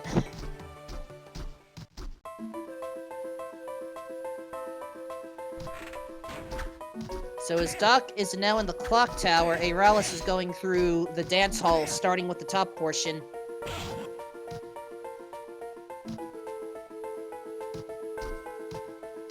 You may notice some different strategies from our runners. Aeralis is fine with combating enemies. I think Doc Ryder prefers to avoid them. And yes, Aeralis did do Clock Tower, but I should mention, 2 items were left behind at that point. The 2 items behind the Clock Tower trials.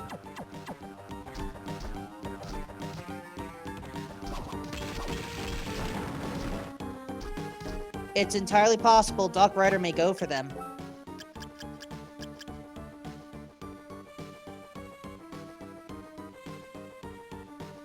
And now Doc learns that we need the fish head.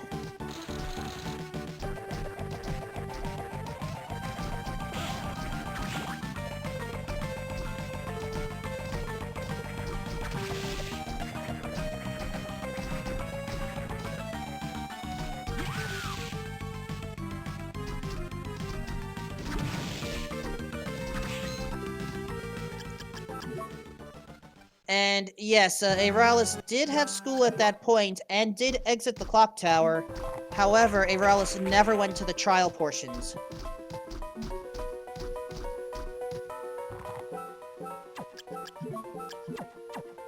However, Doc wants to head there right away.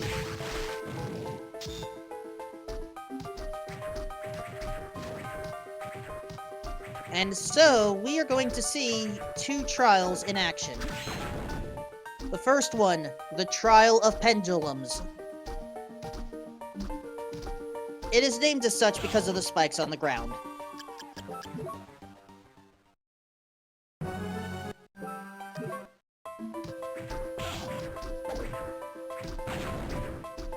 The other side, the Trial of Persistence. Some may call it a trial of pain as well, or a trial of patience if you have to take care of damage boosts.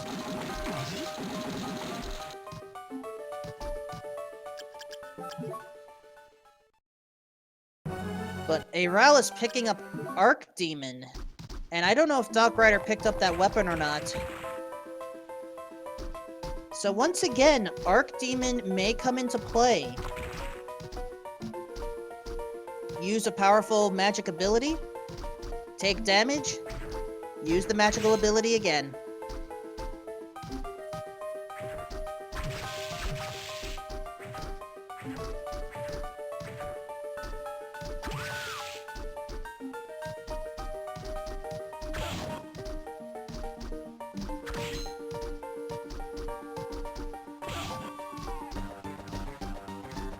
And now Aeralis has Undine.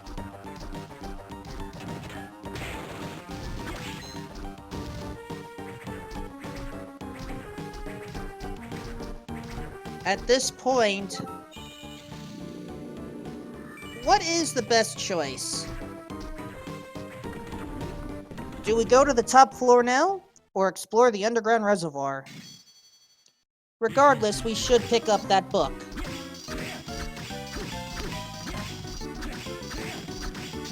Question from chat as Aeralis takes out the big golem. Once you pick up the item,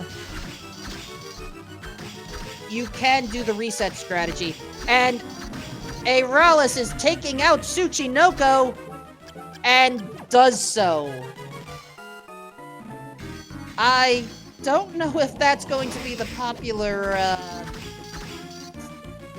fan choice there, but it has been done. We have taken out Tsuchinoko in this series.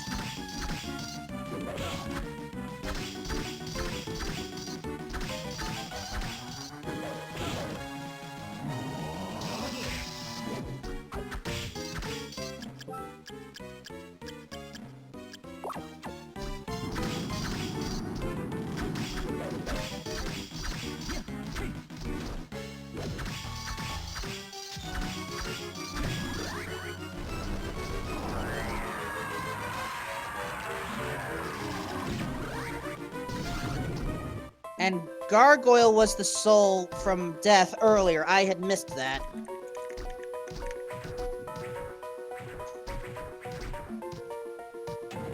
And now Aeralis is going to pick up that third book. What soul do we need?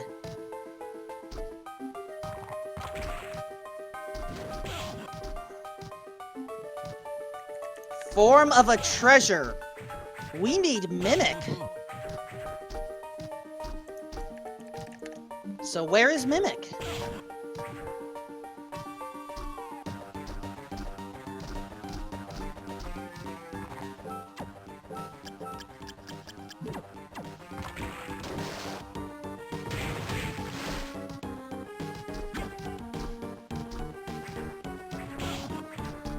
Chad is already predicting where Mimic is going to be, as the Ghost Dancers are trying to keep Aeralis down. Doc Rider hopping through Clock Tower, no problems right now, but a little low on health.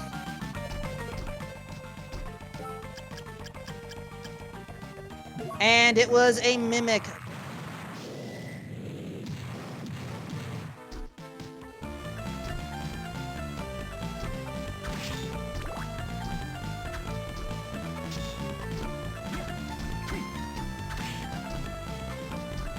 That is an interesting looking map on Aeralis' side, by the way.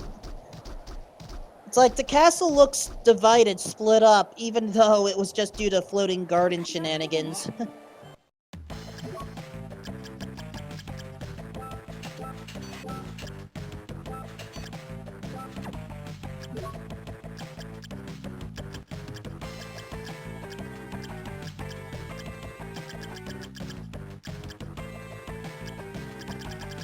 And I should clarify, technically, Death could have the necessary soul, but in this case, not. Alright, Aeralis is going to the top floor. We may have the necessary soul up here. Using Hippogriff to stay above the final guard. Nice. Unfortunately, we did not find the item we sought after.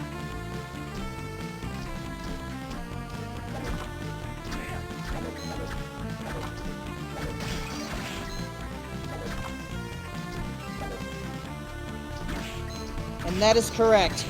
If you get a lucky soul drop from an enemy, great. However, all souls are placed in the freebie spots. Or on death.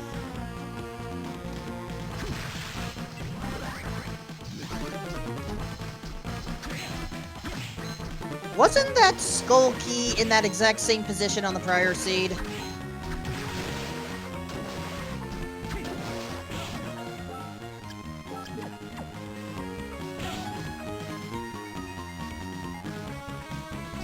Anyway, Aeralis is running low on health as Doc Ryder is heading into the underground reservoir.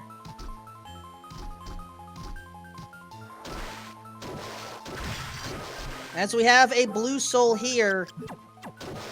Well, there you go. Hippogriff necessary for Giant Bat. And that is how you get your Rush Soul proper. There is another blue soul up there in the boat room. And that's where Black Panther is.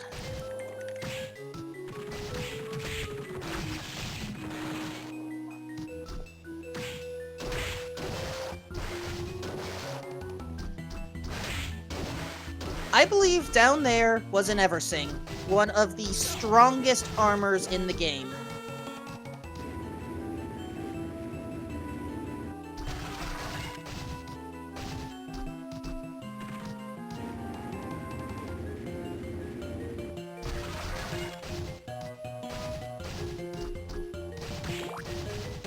Aeralis, meanwhile, still going through the top floor here.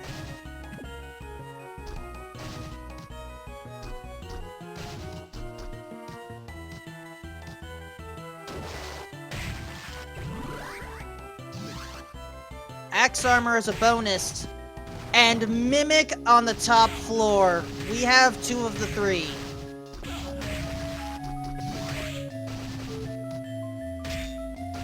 And fair question from chat, since we are approaching our endgame here.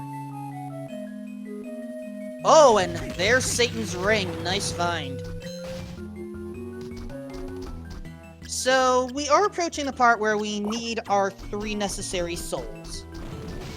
In the vanilla game, they are the Giant Bat, the Flame Demon, and the Succubus.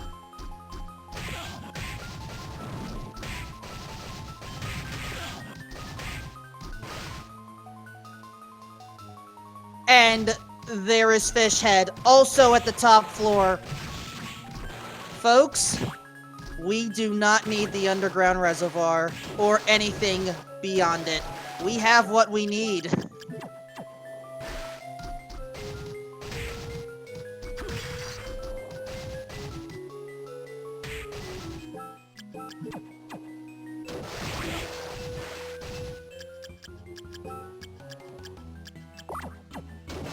So, I am curious about okay, I think Aeralis was just double checking. Yeah, this will connect us to the floating gardens later. We should be fine. We may not have Black Panther, but in this case we don't need it. But at the same time, where is Aeralis going? Maybe to stock up on items? Wouldn't be a bad idea.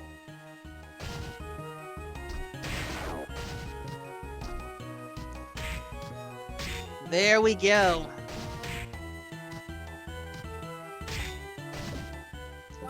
And just so it is clear, chat, you do not need to have the books in your inventory. You just have to have the souls that the books mention. So this is strictly a shopping trip.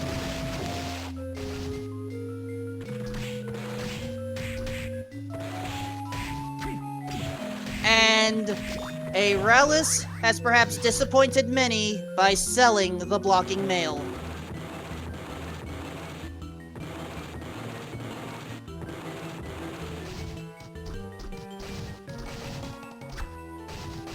However, we do get Death's Robe, so perhaps it is a worthwhile exchange.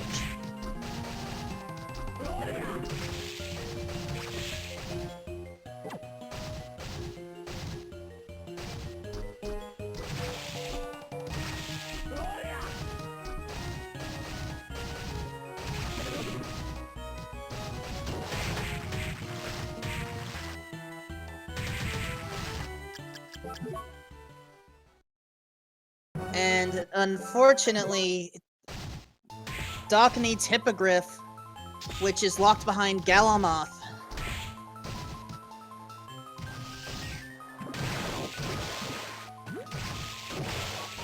But where is Aeralis going? Perhaps there's something I'm missing? I think Aeralis has everything.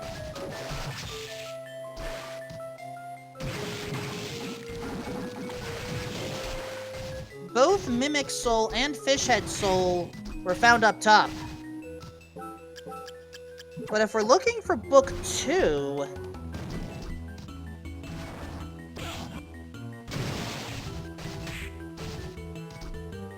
Oh no!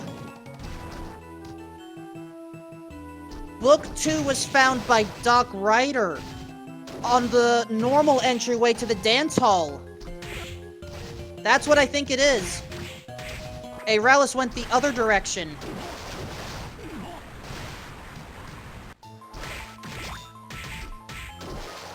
Maybe that was Book 1, but I know of what I'm referring to here. So, we don't have to be down here at all. But here we are, both runners looking for different things. As we say hi and bye to Greg, the single coin. Also, who were those characters? And oh, we did not have to buy Death's Robe either. Doc Ryder just saved 42,000 gold.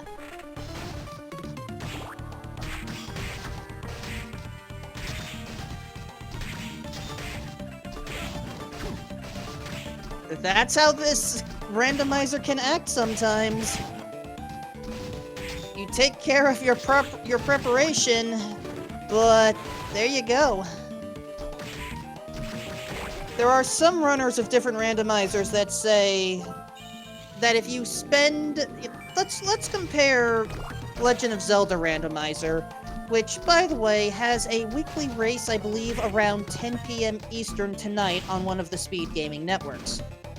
Popular commentator LOZCardsFan23 often states, if you have to spend 250 rupees to buy the blue ring, to get the red ring, it's a worthwhile investment.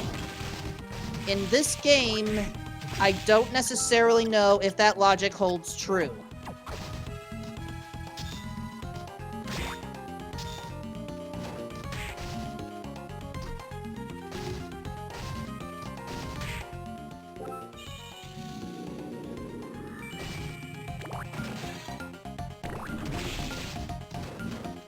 And as Aeralis is going to the Forbidden Area, Doc Ryder is in the 3 arena trials. First one is a real trial of patience or persistence because of this iron ball at the end of the statues.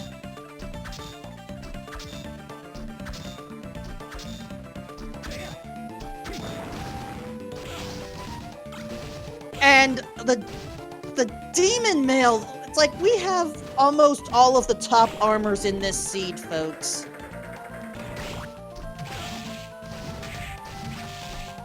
The trial of pain and torture is right here.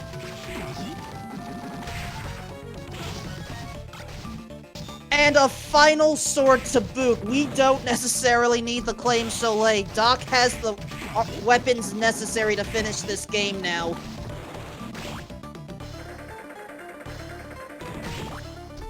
But still, going for the Trial of Play, or the Trial of Simon Says, or the Trial of Bamani. Doc just got Final Sword. I believe that is the strongest weapon by stats.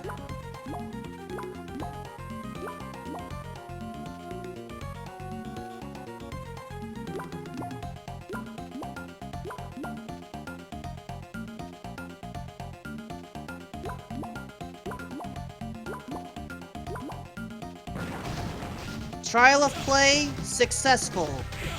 The reward, not worth it. As Aeralis finds money where the Claim Soleil normally is. And Doc is immediately heading off to face against the Giant Bat. Psych. It's Balor.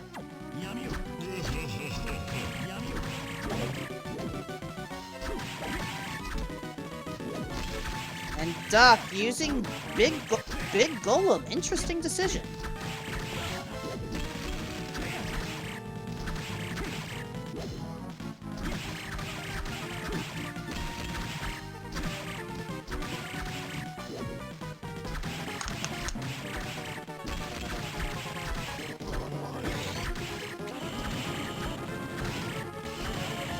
One eye is down for Doc. The other eye will go down quickly.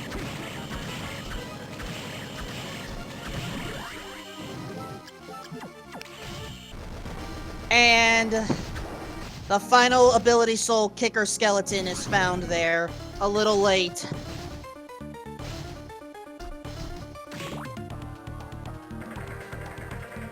Still, Doc came out of this arena pretty well equipped.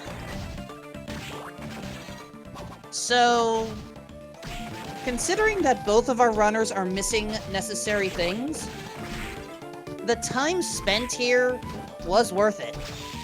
I don't know if I can say the same for Aeralis' dive into the Forbidden Area, though. Doc needs the souls. Aeralis needs the books.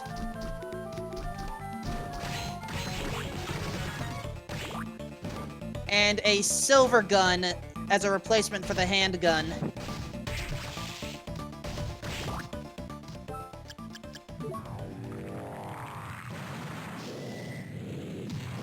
So, remember, we need Galamoth to get our flight. That's what Doc is missing.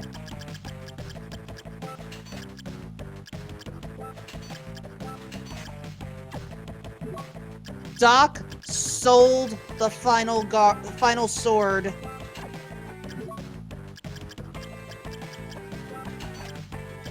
and bought the Claim Soleil. Ooh.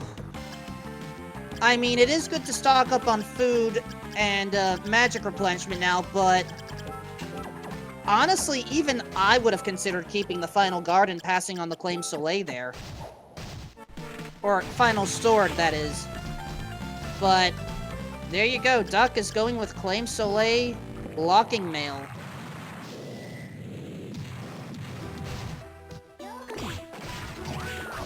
And,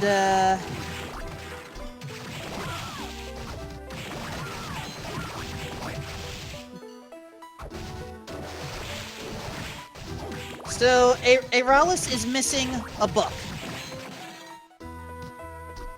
I believe it's the book that you normally find on the way up to the dance hall from the southeast entrance.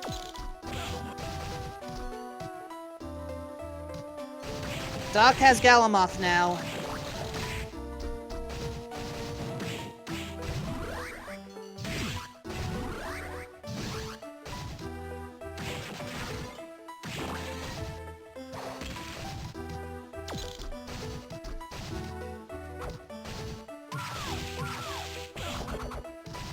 So as soon as Doc decides to go up into the top floor, Doc is good.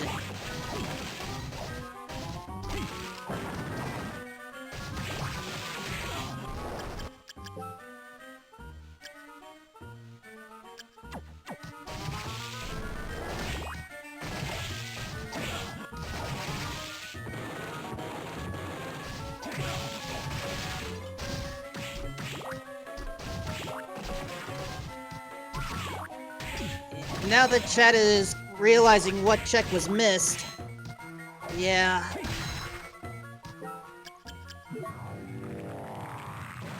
It happens. Missing checks is... Who was that stabbed the lady?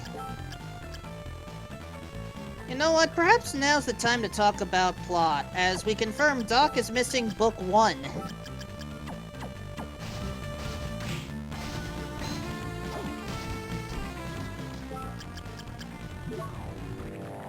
So, again, we are Soma Cruz. I don't know if we are considered high school or college student in this world, but we're learning.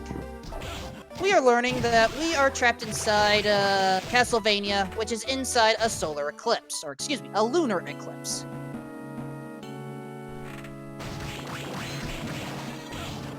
As Doc enters the top floor, and Aeralis is going to have the unnecessary battle.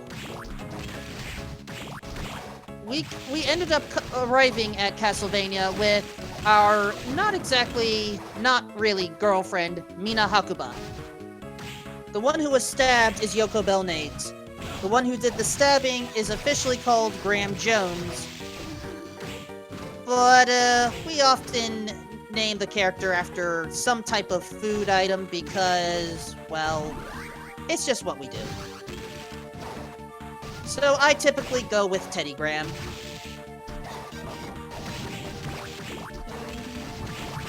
The one who, oh, well, a little late for that gold plate. The one dressed in all black who's acting all cool, aloof, and whatnot is Genya Arikado. The real name is obvious from there, as Doc picks up Fishhead. And as for Aeralis, we are one, we are many, we are Legion!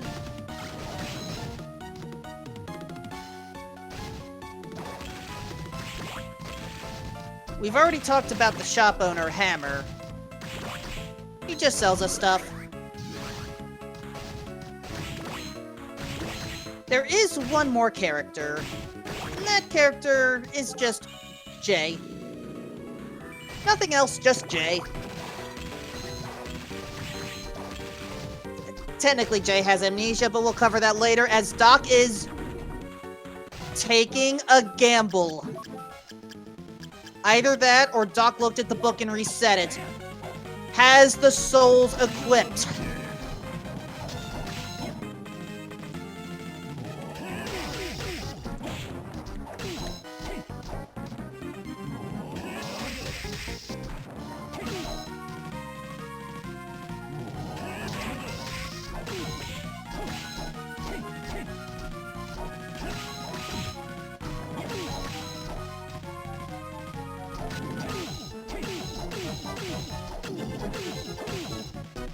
And we are already in phase 2, taking out Teddy Graham here. But here's the thing. With the swimming ability of dead fish, with the might of the devil, and with the treasures of Mimic, we represent Dracula today.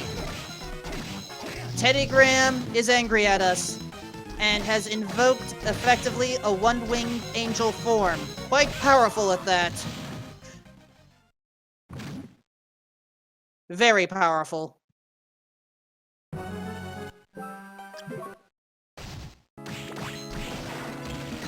But it is okay, for we saved right there.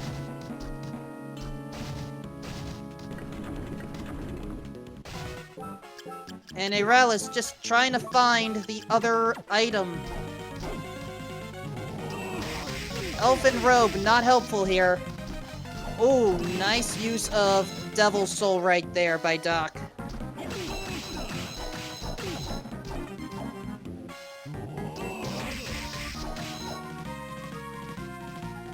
So, Doc had a reset because, Doc died. Teddy Graham over here took Doc out in Phase 3.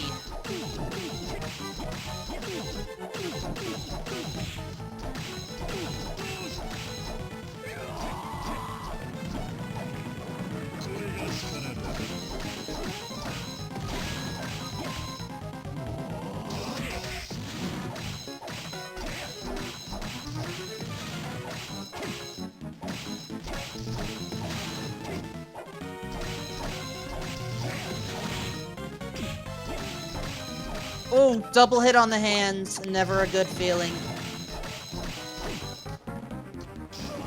And with that, Teddy Graham has crumbled. We are Dracula.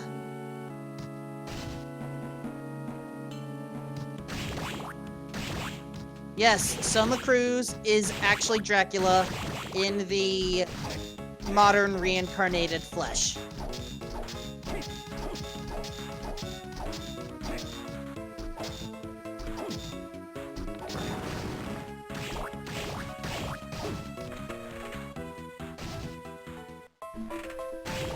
So what exactly happens now? We're Dracula. Let's see here. We're already past the, nothing is really settled ending. We still need a good ending. We still have some bosses left. So, yeah, you remember me mentioning the character named, Jay? Well, Jay is about to come into play now.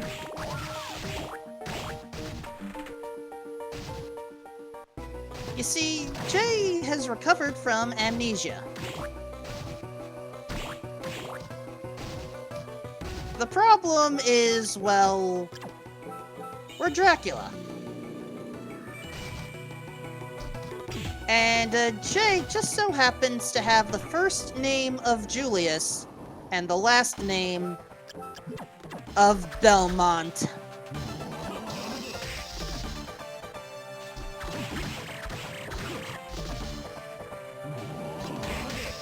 This is your Dracula versus Belmont battle with the roles reversed.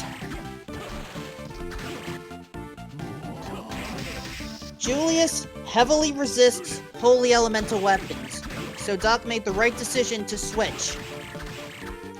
Julius uses the vampire killer to great effect. Julius is also able to slide, dive kick, and teleport dash away. Even with blocking mail, you are not guaranteed to block the hits. So, you have to choose carefully. Do you go for that 30-35% chance to actually block the attacks? Well, in this case, they're working for Doc right now, but some prefer defense that does work, just, you're taking damage anyway.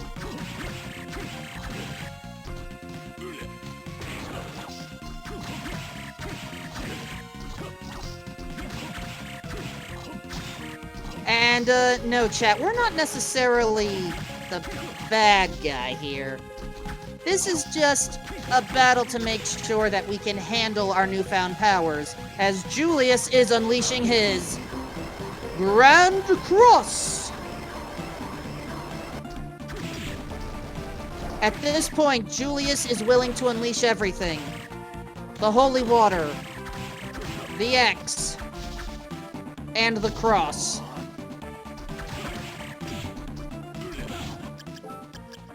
Maintain your spacing.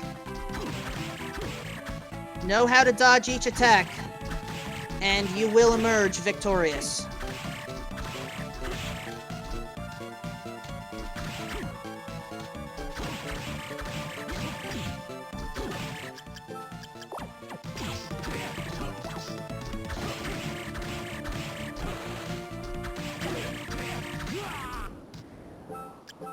Julius Belmont has surrendered.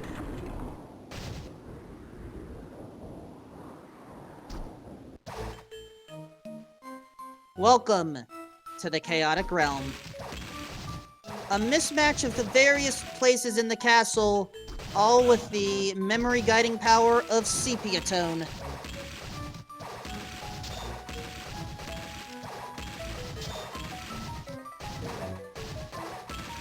Doc is moving quickly through the vertical sections, but we have to now go horizontal for a bit. Finding Black Panther certainly helps for these long hallways.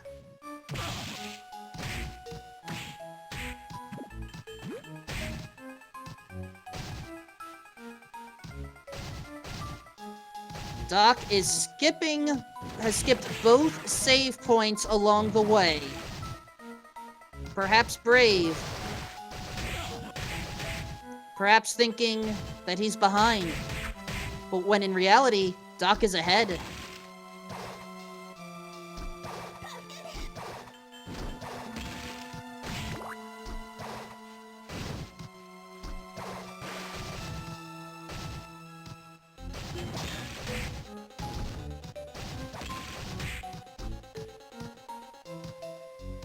And while Aeralis did find Final Sword, it may be too little, too late.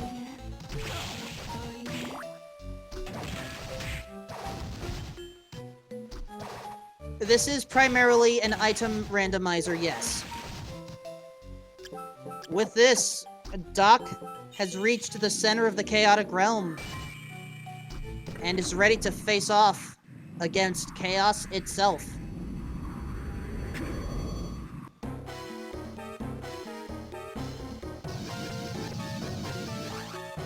Chaos is a two-phase battle. You start off literally soulless, as the three statues absorb your powers of dominance and use them in their raw form.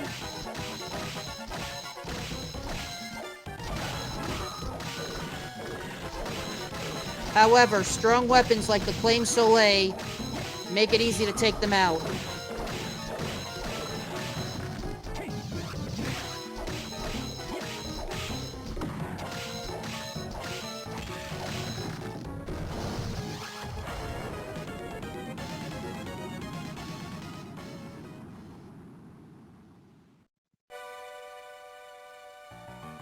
Phase 1 is complete. Phase 2 of Chaos.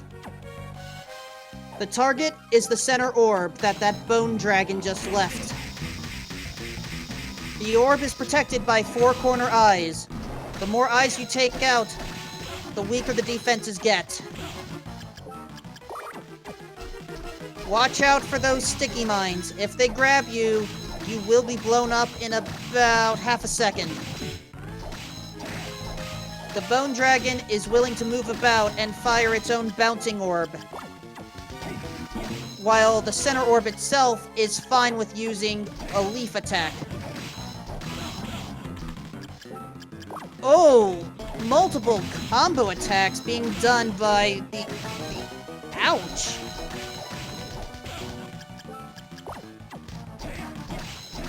Three eyes are down, but Doc wants all 4.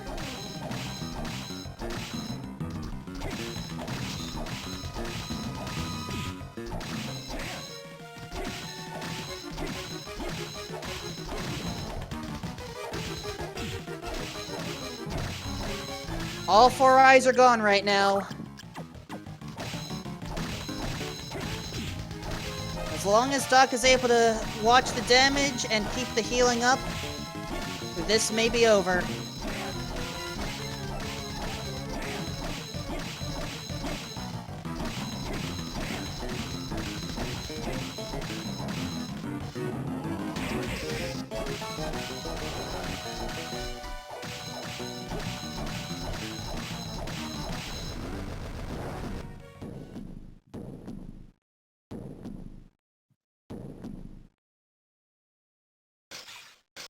There we go, folks.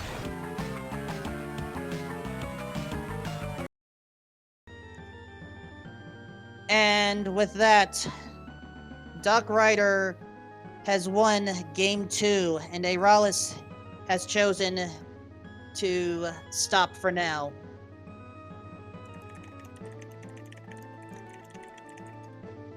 Our runners have requested a 15-minute break, so at around 2:45, maybe 2:50, we will have Game 3.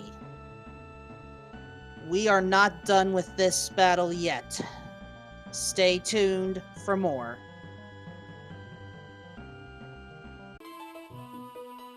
Tonight has certainly been an interesting night for Castlevania Aria of Sorrow Randomizer. We are in a Game 3 in this best of 3 between Doc Rider and Aeralis. Greetings, everyone. I am Wolfman2000. You may also call me Dancedad if you wish. These two have been going at it in what have been very decisive games. Game 1, Aeralis had an advantage. Game 2, Doc Rider did. Game 3? Who knows? For those that have just tuned in, our goal is to get the best ending. To do that, we have to go through this Castle of Chaos. Watch out for the random drops. Hopefully get the souls we need from the soul canisters we find throughout the castle. Maybe purchase some good items from the randomized shop. But most importantly, identifying the 3 souls that make up Dracula. And yes, those 3 are randomized as well.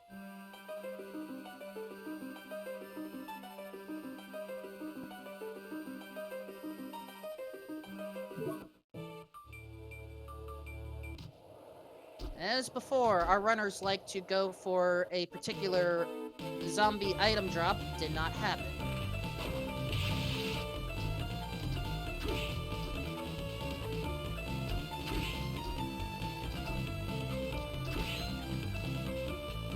Our first items today.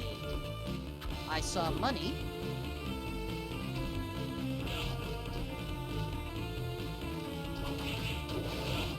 And an early flying armor.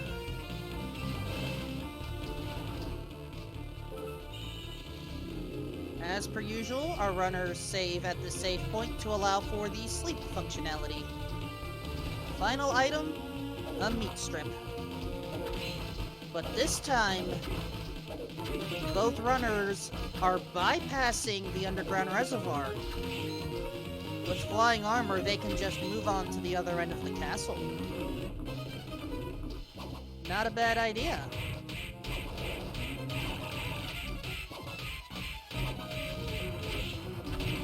And Creaking Skull goes down for Doc Rider. Aeralis will follow suit. A black belt for some offensive power. Nice. And Doc Rider is immediately heading to the top.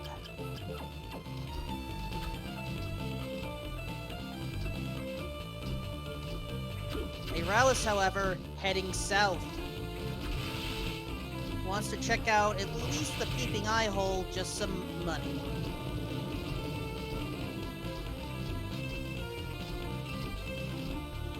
Doc, floating over, is the first to find a battle axe.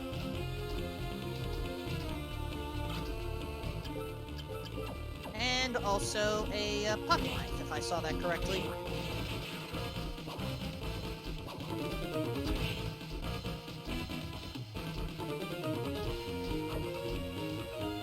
Dipping into the water did not prove useful.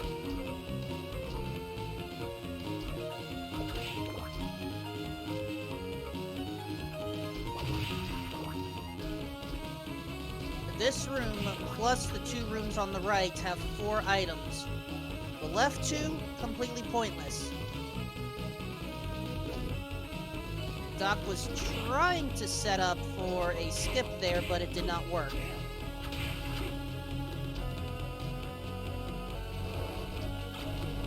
Cestus. I think most runners typically use that for selling fodder, if nothing else. And Doc is passing on the opportunity to get that top item. In the first game, that one was Malphas, which allowed Aeralis to find Claim Soleil and dominate Game 1. Game 2, Doc Ryder had the advantage for finding a book that Aeralis couldn't find.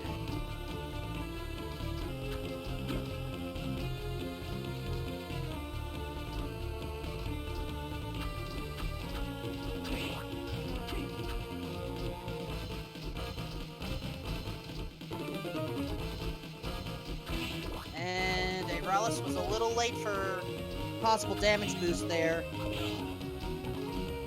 Doc, meanwhile, almost through to the next save point. Just has to get through another hallway or three. Alright. Aeralis is going for it. It paid off in Game 1. Will it pay off in Game 2? Ooh! I don't think that swing was intentional. Maybe it was. Low axe. Not the right set for it. And going to reset the room. Cloak before the save point. We do not need that.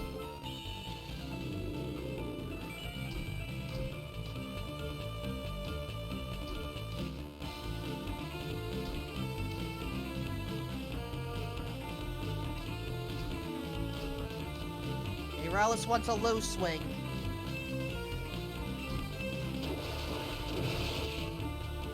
But the axe armor is rejecting those requests. There we go. Low swing. As Doc has a blue soul. Black Panther early on.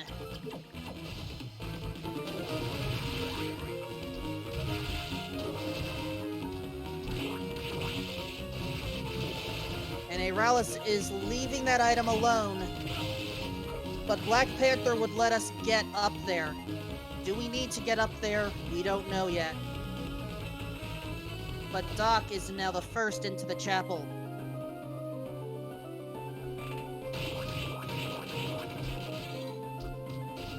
Red Soul. Oh, I enjoy Red Minotaur a lot. However, we need more magic power for it. To gain magic power, we have to defeat enemies. In this rando, combat is typically secondary to the weapons you find, such as the handgun. Well, okay, maybe not the handgun. But the point is made. It is equipment that typically determines victory or not. Though, you know, rapier's nicer than a knife, so we will take that.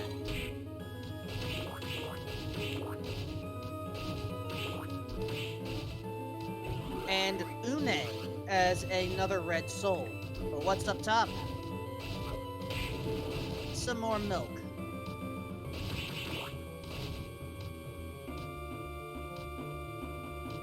Doc passing up on the save point.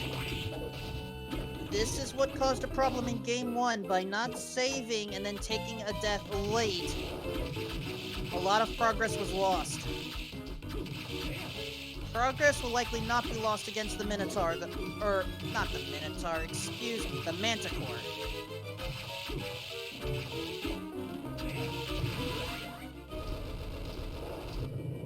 But Aeralis is now heading over to Black Panther as a new ability is about to fly in.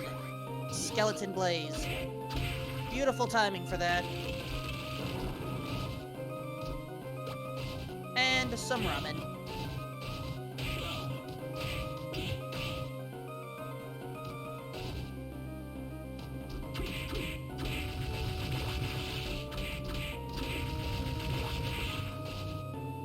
Doc is very low on health right now, though, and there's not really a good save point in the study until more than halfway through.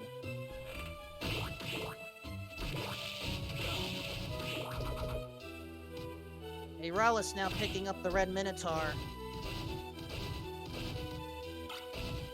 Ooh, bonus Claymore from the top part. Was not expecting that to work with just, with just Black Panther, but there you go. Also, nice armor pickup by Doc. That should help things a bit.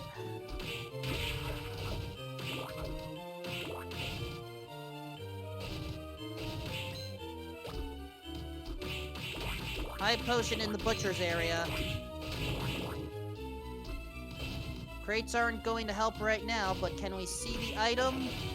It's just an item, as Aeralis picks up Une.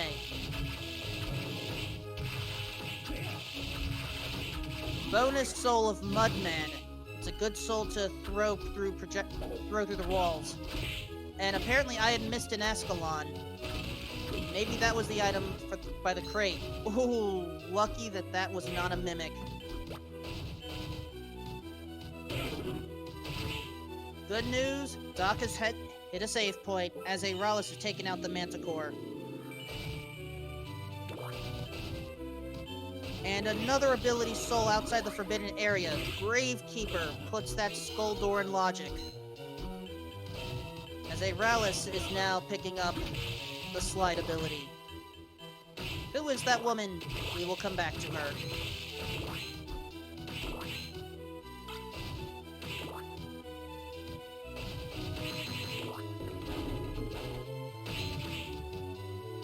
So, what is up here? Just a cream puff.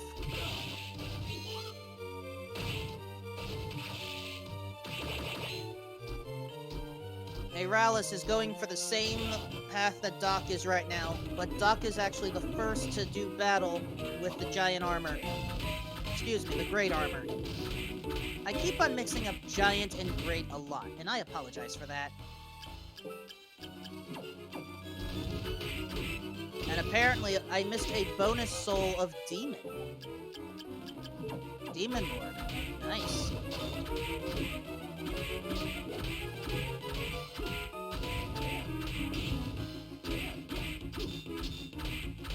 Doc is in good position. The armor is down. The shop is open for business. However, we are running out of locations already. Let me put this into perspective. We have the areas in effectively the southwest of the chapel. We can get 1 or 2 items in logic there.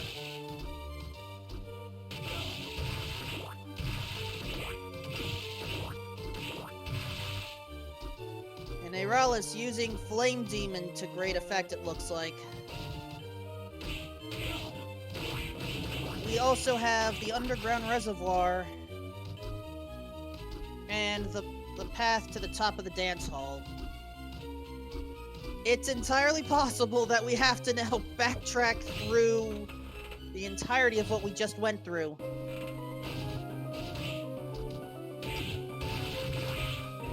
Bonus of Creaking Skull, and Doc Rider is making the long journey.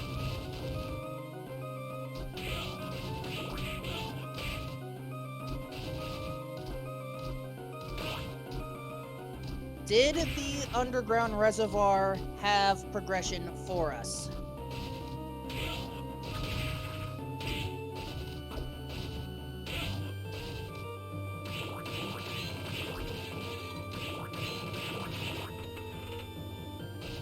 Great armor goes down for Aeralis.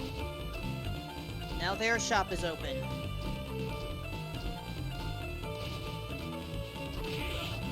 As we welcome SpeedGaming 2 to this Game 3 matchup between Doc Rider and Aeralis. The first 2 games have told very different tales, and this third one is shaping up to be in, what's the right term? It's also shaping up to be a good match. That's effectively what I'm trying to say.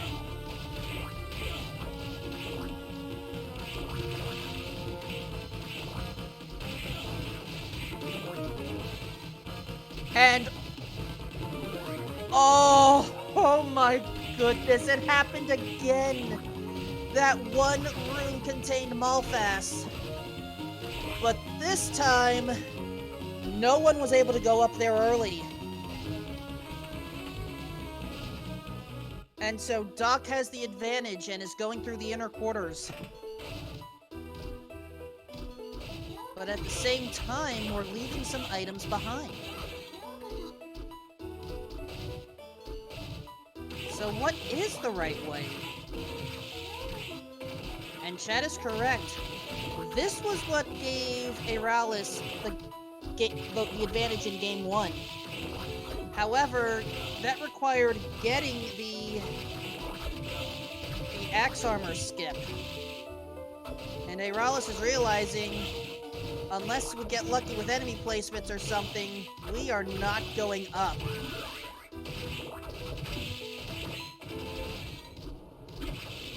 And so Doc is already in the Storm Towers.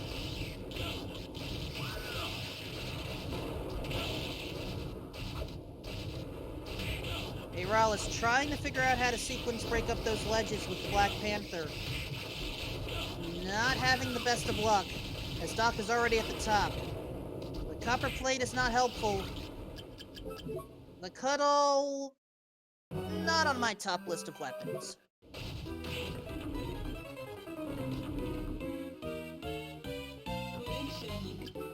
And so, we are battling the Headhunter.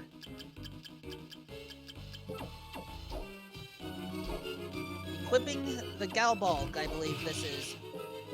Or Galbalg, sorry, I added an extra L. But swapped out. And Aeralis is heading to that same area. I don't know how they're going to feel upon realizing that double jump was there again.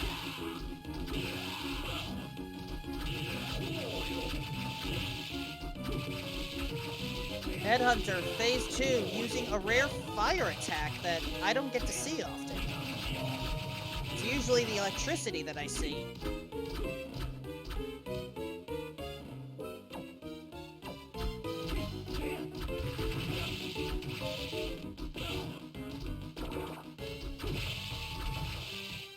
Aeralis,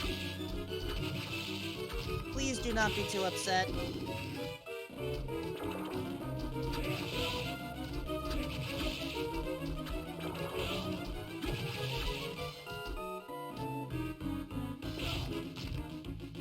The third form of Headhunter is proving tricky with Doc's equipment, and being poisoned does not help. In this game, being poisoned reduces your attack stat, perhaps more specifically, your strength. It does not drain your health like, say, Circle of the Moon.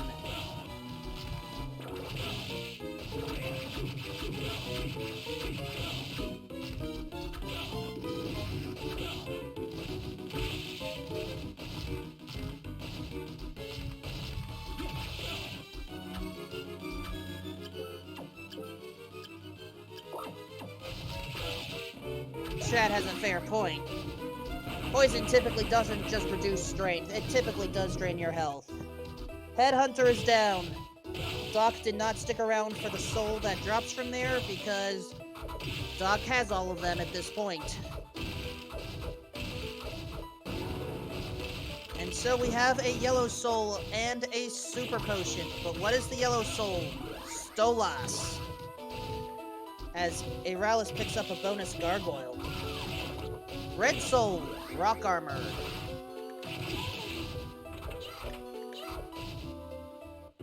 Welcome to the dance hall. And welcome, SpeedGaming 4, to Game 3 of the Castlevania Aria of Sorrow Randomizer Tournament between Doc Ryder and Aeralis 4. Or sorry, Aeralis. I just combined SpeedGaming 4 with Aeralis 4. I apologize. And we welcome SpeedGaming to Game 3 of Doc Ryder versus Aeralis.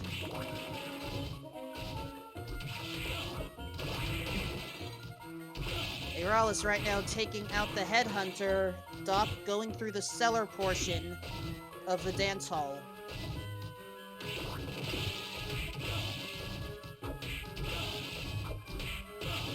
Unfortunately, the cellar right now has not proven to have anything other than spirits. We need something stronger progression-wise.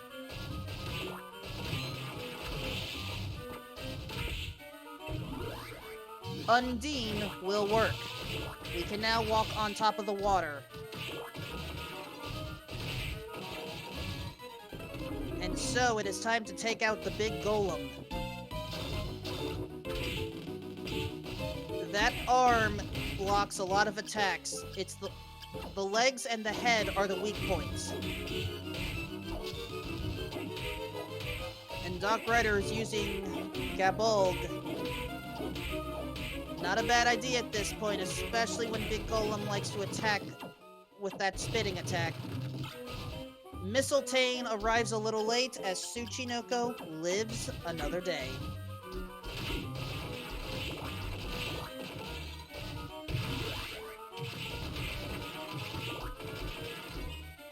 The bottom portion of the dance hall, you know, it provided Undine. It may be useful. But what's at the top?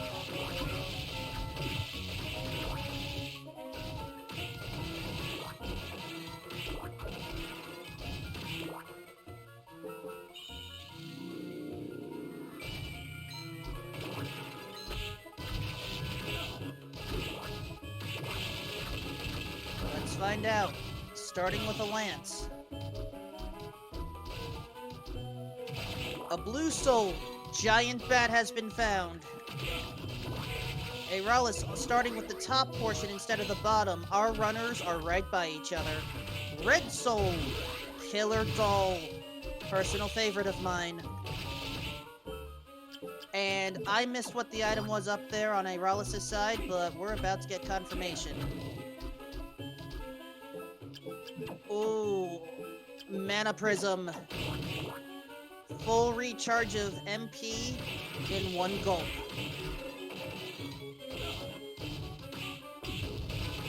To answer a question from chat, I do not remember if the Legion boss always drops Malphas at that point.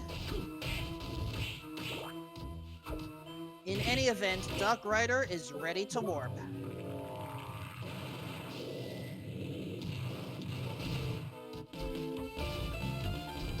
In Game 2, a necessary book was on top here. Game 3, the Tear of Blood. While it is a great item, I don't think we're going for it. Or wait, we can.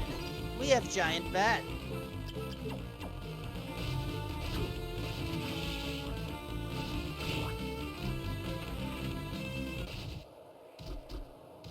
And at the entrance, another soul. Tiny Devil, as Aeralis picks up Undine. What's in the shop today, Hunter?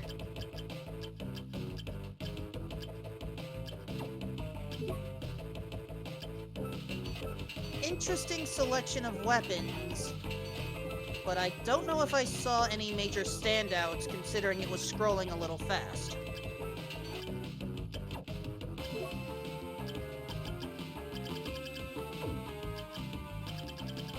Still, we have plenty of healing items available right now. Let's double check. Ooh, Grunting, Durandal, and Balmung. Okay, we have some decent things here.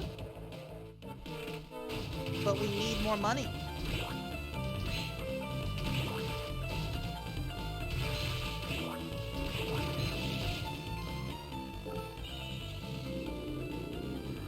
Aeralis is also thinking about warping in this case, as Doc Ryder picks up a bonus imp. And we are now checking out the items in the early part of the reservoir. I believe this is being done because we have Undine, and thus we can check out the item in the Merman location. But note that we are missing Skula, which allows us to dive under the water. Steel plate is nice. But otherwise...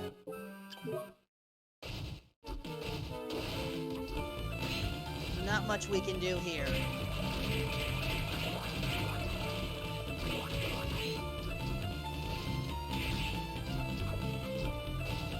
Extra money on the normal way to the dance hall. We do not have to worry about lost books there. However, okay, Aeralis now has Tiny Devil.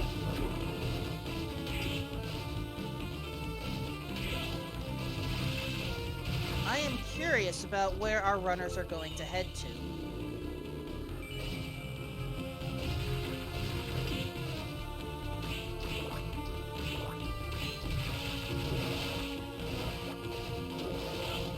Doc Ryder is thinking about floating gardens and gets the jump.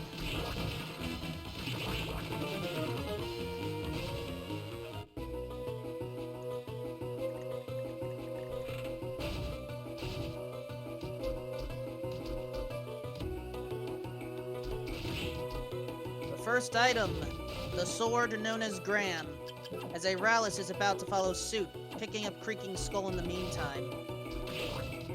The floating gardens are a mystical land where just good luck trying to follow it.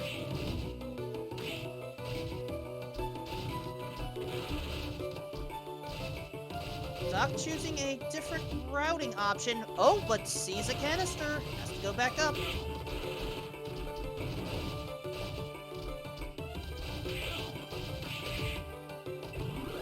Ectoplasm today.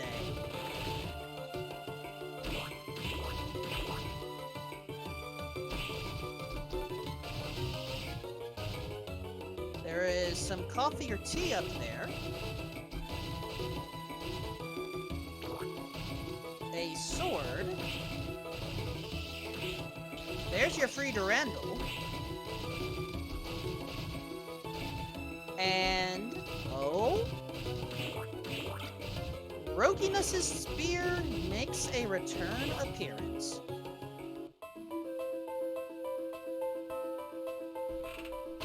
And so, Doc is the first to enter the clock tower, Aeralis to follow suit.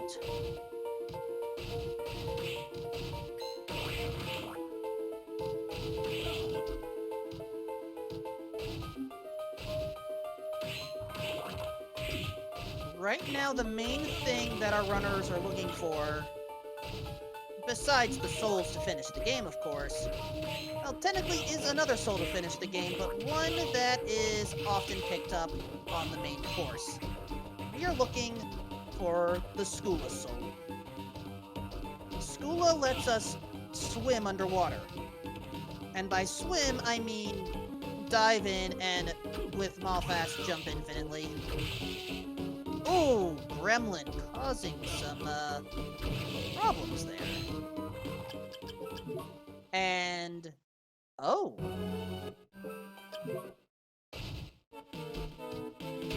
Now that is why Doc didn't save.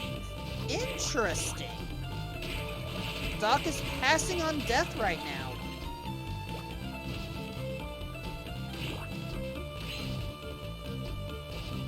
So where's Doc going? Chad is suspecting we may have a top floor visit instead.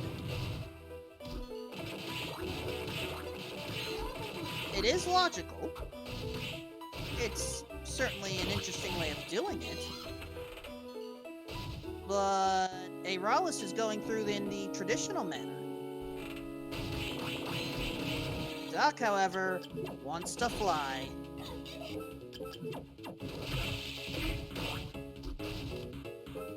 The item behind the final guard. More money. Passing on it.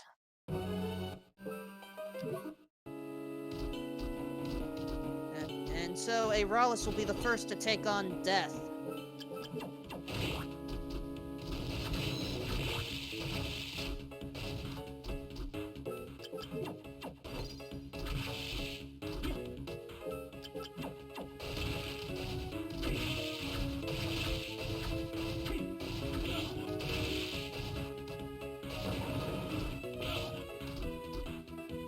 Only a ring in that hidden area.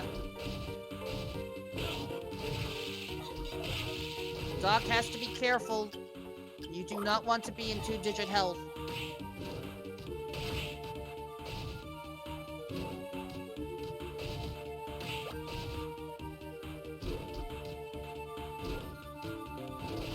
get ramen, but apparently the ring that was passed up was the rune ring. And Doc is just going up as Aeralis is on phase 2.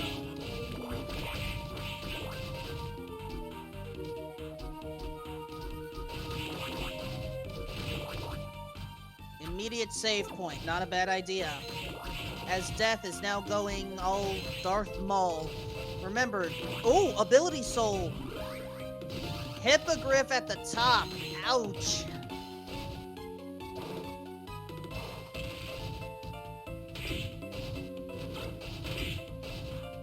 We find a whip knuckle. And, hi Greg.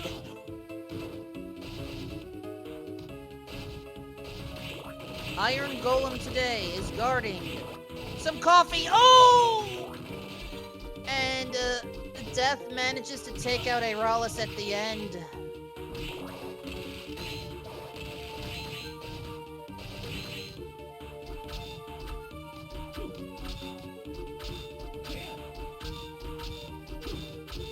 Doc is trying to figure out this iron ball puzzle.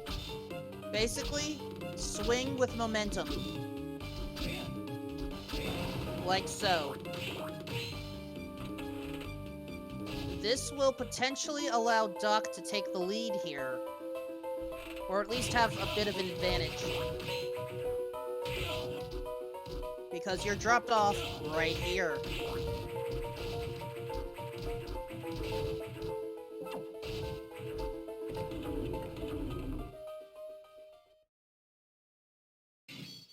And so, as Aeralis is on phase 2 again, Doc is now on phase 1.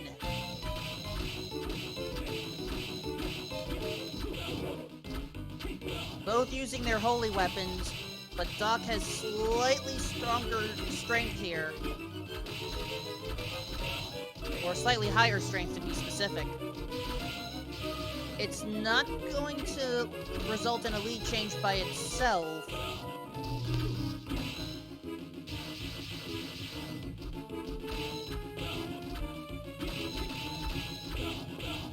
Oh, I forgot there were combo attacks in this battle against Death. Oof. And, fair question from, chat. If you defeat Death and then go to 0 HP, why do you have to respawn? I don't have an answer. Death's soul is where, Jaguar? Which technically could be logically required. We don't know yet. But right now, our logical locations...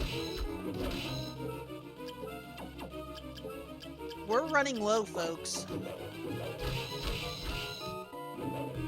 It's entirely possible that we have to go back to the study or head to that initial warp in the chapel. The only other location by logic is the eastmost secret area of the dance hall.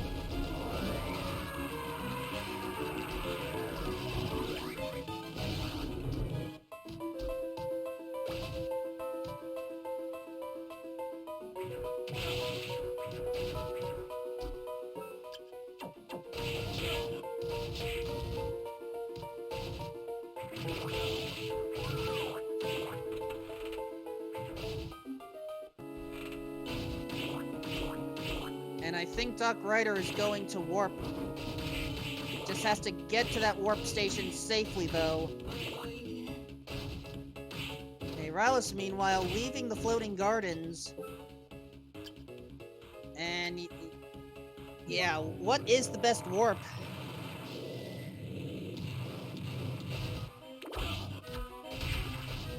So...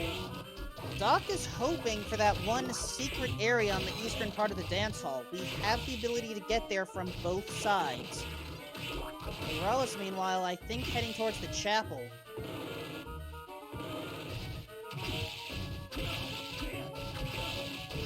Alright, what we need is up there. You see the ceiling breaking? It's broken. And it's only a katana. Our progression is either back in the chapel or back in the study.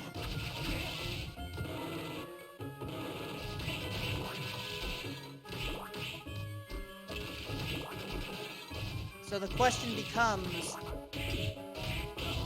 I mean, at this point, once we got the double jump, we basically had access to just about everything.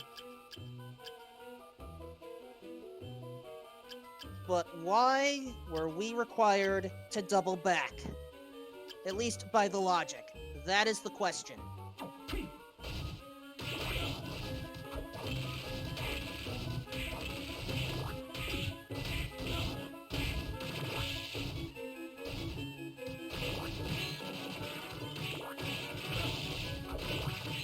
So, we couldn't access the warp point from earlier because we didn't have the ability to jump up there. Aeralis, however, is able to jump up. We have a second mana prism, which is nice to see, but that's not progression. Oh, Galamoth again? There's your Sherman ring, folks, but was Galamoth the answer? If we find nothing in the crate room, and we've already seen one of the items, then we have to backtrack back to the inner quarters in order to get our progression. So what was at the top of the crate room right here? That's the question. It's a Galamoth seed, folks.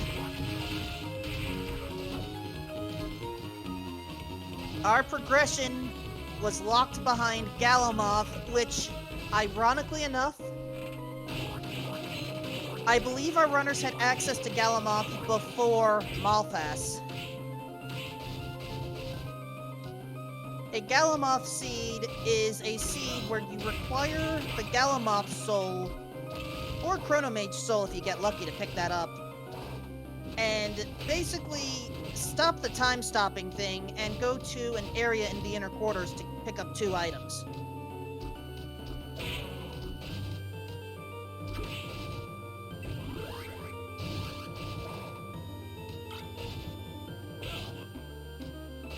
It can be on the gross side.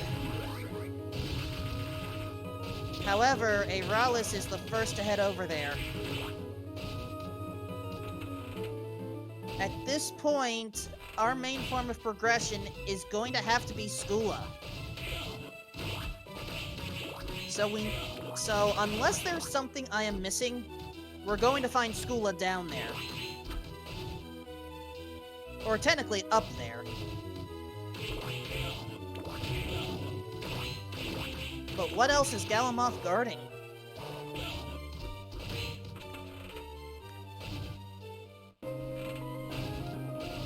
And yes, we are still missing some books.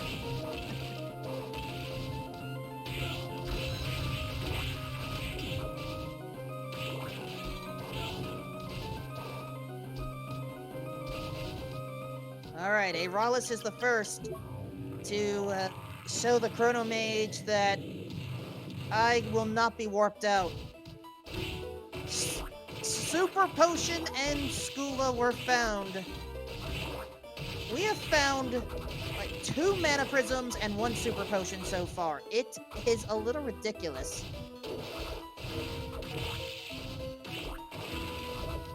But at this point, I believe our runners are going to head down to the underground reservoir proper at this point. And a fair question from chat. Are the books required? No. Are they extremely helpful? Yes. Because what we need to access the end game is randomized per seed. And so the books will tell us what we need. However, our books are going to be a little soggy no matter what.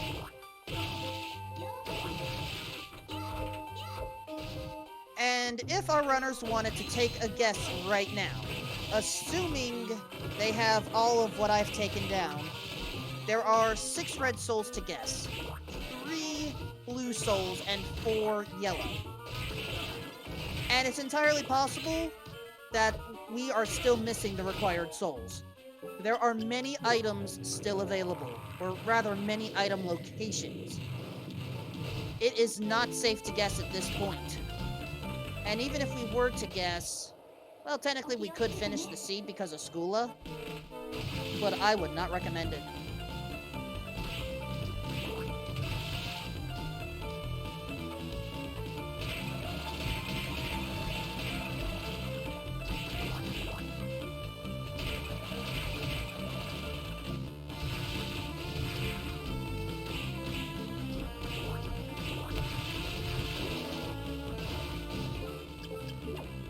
And so, as Aeralis is going through the top floor, Doc Ryder is the first to enter the underground reservoir, at least in this portion. Starting with the boat room, there's a soul canister right there, and that is likely the kicker skeleton, because there are only so many gray ability souls. It is confirmed, that is kicker skeleton.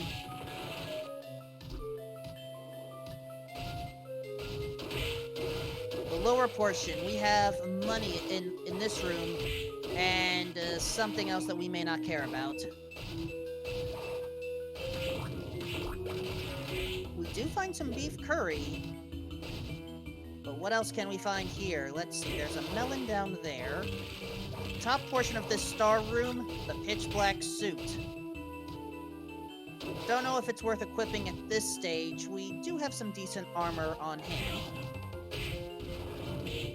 Aeralis now has Hippogriff. And Doc is going for the top right portion of this star room first. It's a weapon. Thought about it, and it's Osafune. I think at this point, that weapon is just selling fodder. But Doc has to be careful, very low on health.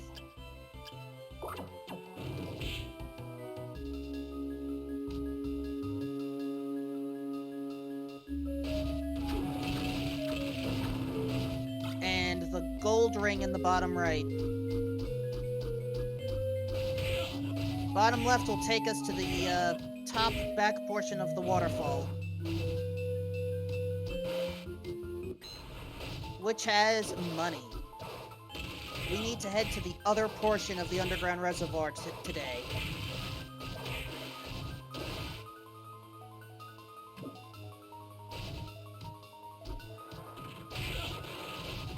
And I think Aeralis is going into the underground reservoir through the other direction. Not a bad idea.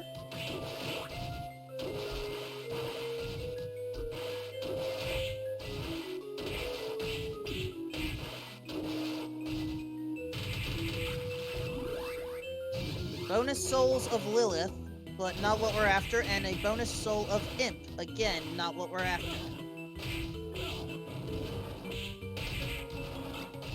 Gungnir has been picked up once again.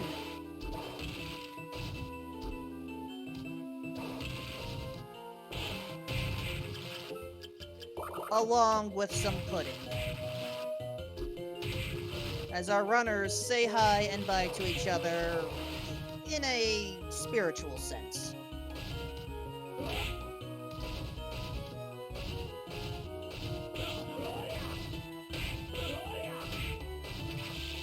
What is inside this long corridor? More ramen.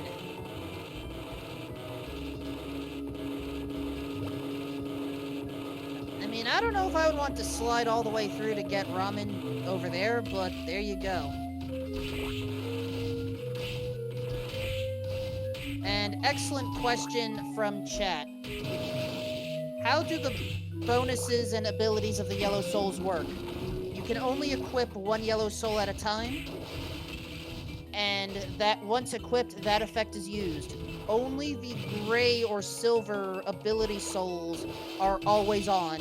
You have to go into a separate menu to turn them off.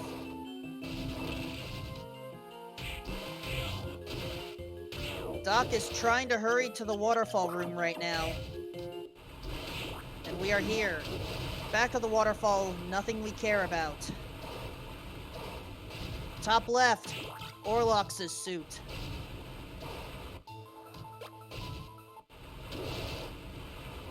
And behind the waterfall is Book 2. Ox-like beast. That is Catoblepes. I hope I said that right. But we don't have that soul yet.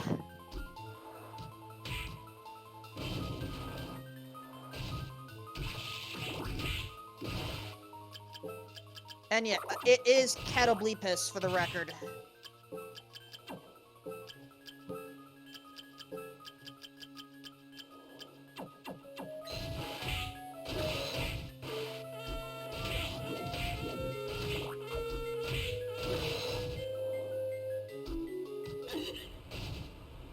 Who was that? Who were those characters? We saw 3 in a row. Oh, Book 3 outside of the arena. A cotton-like substance? We have the ectoplasm already.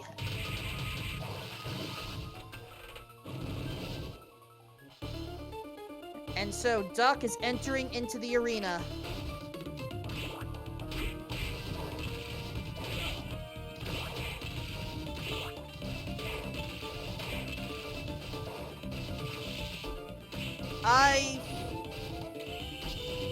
So Catoblepes has not been found yet by either runner.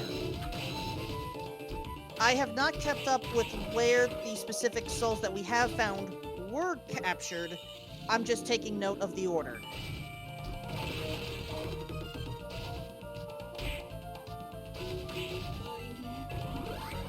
Wooden Golem is a bonus soul. It works in a pinch, I guess. But yeah, at least one of our runners has found ectoplasm, but neither has found Catoblepes.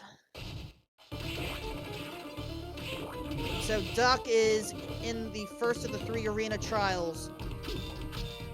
The trial of persistence.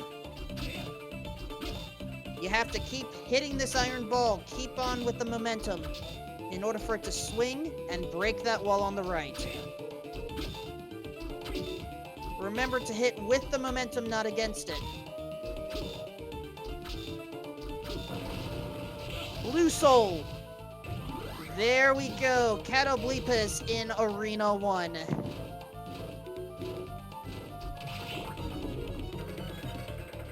Aeralis has to be careful, very low on health as Doc is in the Trial of Pain. Oh!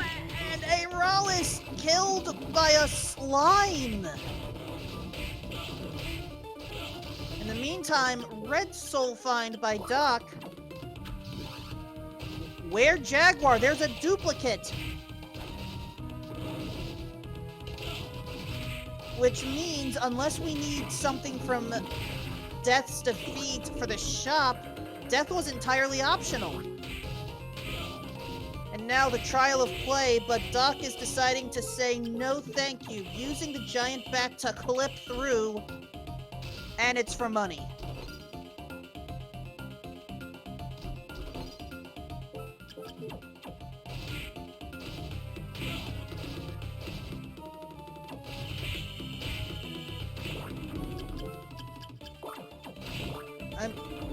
And so with that, Duck Rider is ready to take on the giant bat.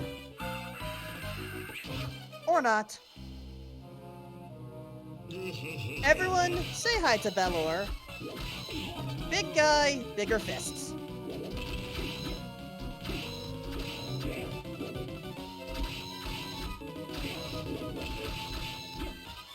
You can jump on the fists when they're not in an active swinging state, but they do hurt you regardless.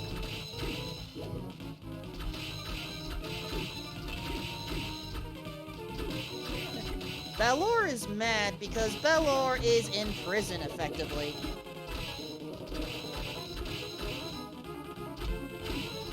And while in prison, Belor has started to develop very strange abilities. And upon realizing that using Fists of Fury won't work, well, Okay, maybe they will work.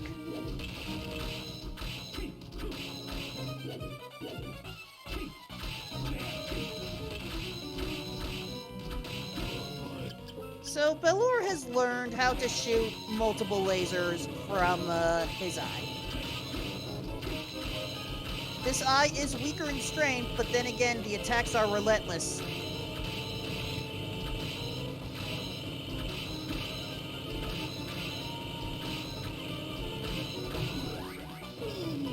And with that, Balor is defeated. Bonus soul of Black Panther, but a yellow soul of Triton. Ooh, that is a good backup soul. Strength bonus of 16 when equipped. We are almost done with the arena. There's only one item unaccounted for. Oh, wait, Balor actually dropped Curry? I missed that.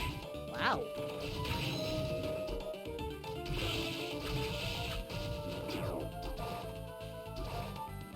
Anyway, the final item in the arena is Eversing. We will not need to worry about a lot of armors. Oh! But Aeralis finds the Rush Soul in Devil. And is now entering the cemetery. We are still looking for one more book, folks. But Doc Ryder is very close to Aeralis right now, and we are running out of locations for that book.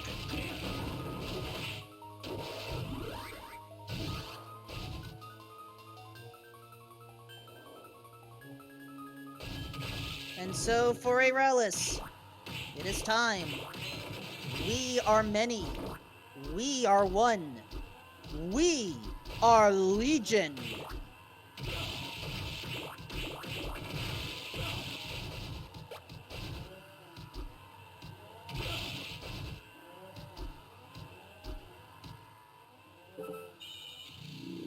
Alright, Aeralis trying to stay ahead right now. Certainly something that I like to do.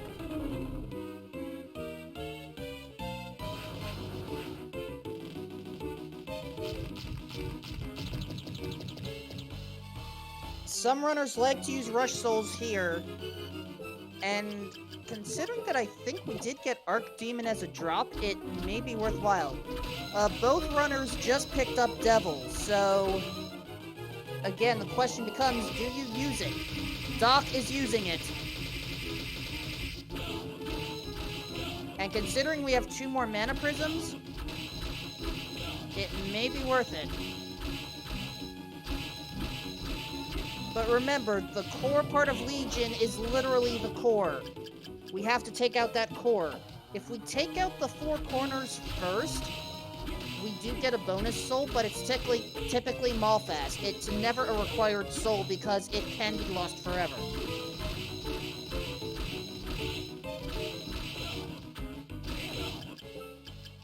Ooh, Doc Ryder having to heal.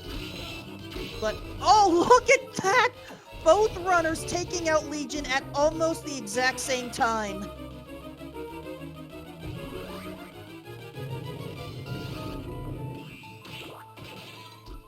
Muramasa on the bottom floor. And book 1 right there.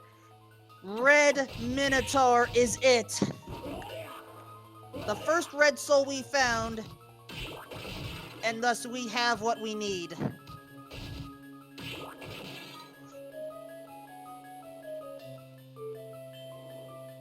However, I don't see book 2 on Aeralis' side.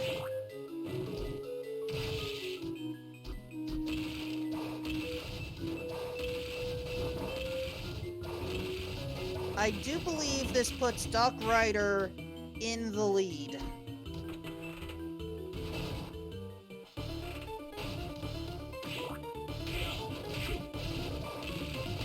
However, is that lead guaranteed? Chat is pointing out that Muramasa was missed. But Doc is going straight for the top.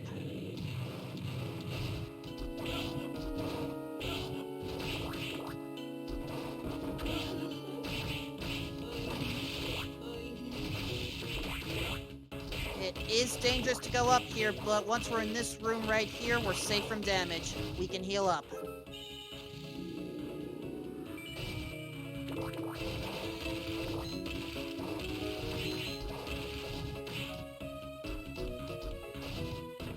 And so, it is time for our battle with Teddy Graham.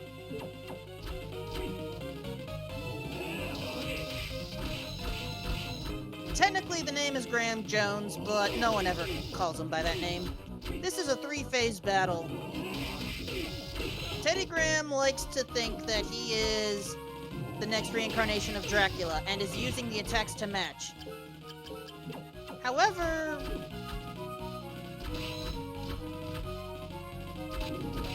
we have the abilities we need. Chat is concerned that we do not have the abilities we need. We need the strength of the Red Minotaur. We need the stone breath of the Catoblepas. And we also need,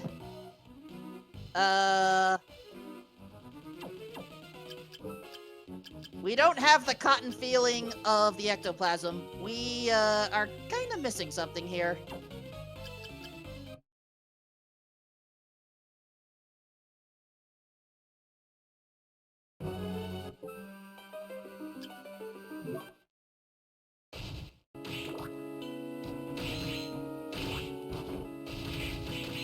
My apologies, folks. I am well aware that I butchered that on comms.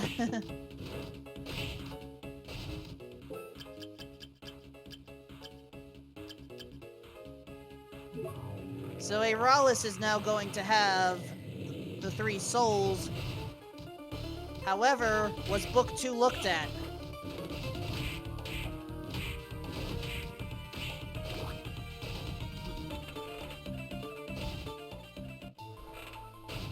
Once again, soul versus book.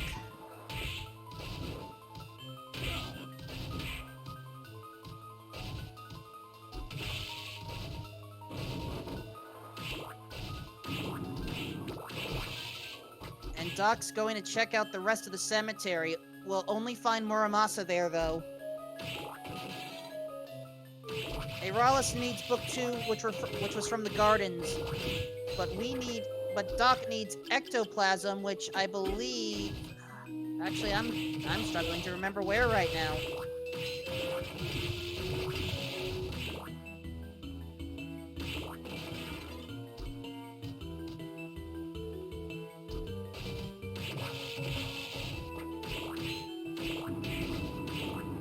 Oh, Book 2 was in the reservoir, ectoplasm was in gardens. Gotcha, sorry about that.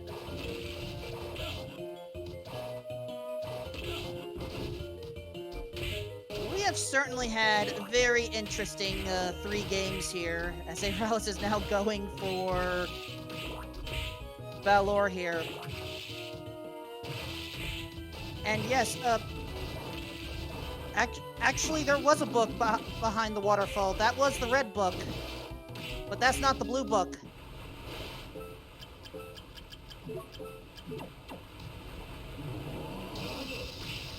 So, Doc is going to Forbidden Area when it's not necessary.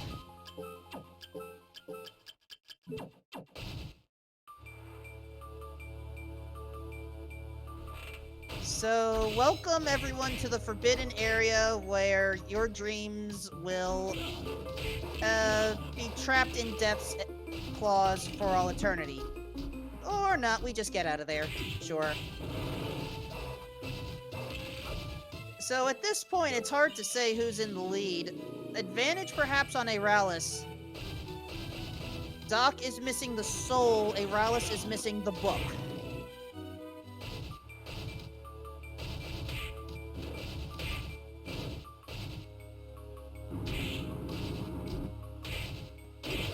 So whoever gets their missing item first will have the lead. However, Doc is potentially wasting time. Hi, Blair. Okay, we have a mana prism. It's not a total waste of time.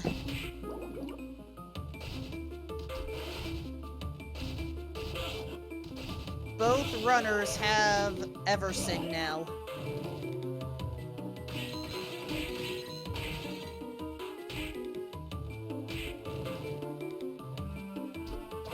And the final location, money.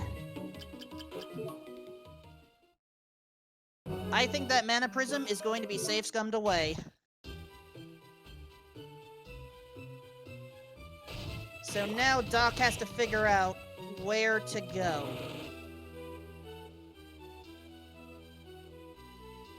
Note that Doc does not have floating gardens on the map.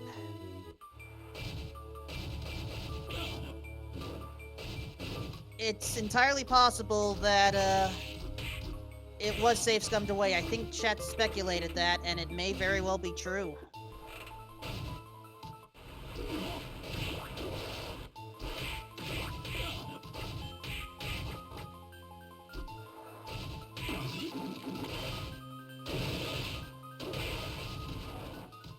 Right now, Aeralis is heading to the top left of the waterfall room. Should have enough magic to get through. All for Orlox's suit. Eversing replaces it entirely. And there we go, Aeralis with the blue book. And at this point, has all the souls.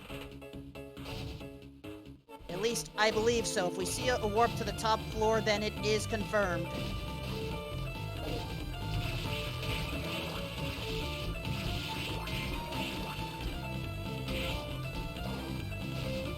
That's confirmation. Aeralis is in the lead.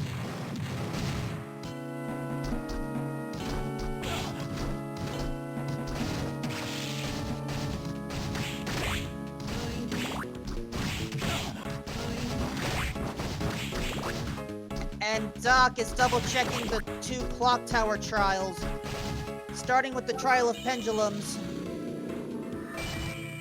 Gets Vijaya. Not what we're after. And Aeralis finally picking up Hippogriff, but it's a little late. It's just a bonus. And... no! That's Ghost Dancer, Doc! I'm sorry!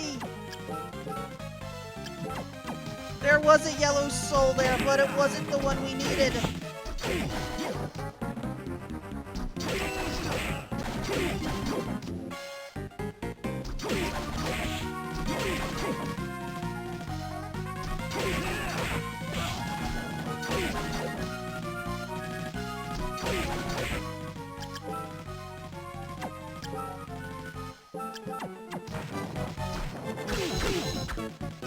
Aeralis trying out Mistletoe, decided not to.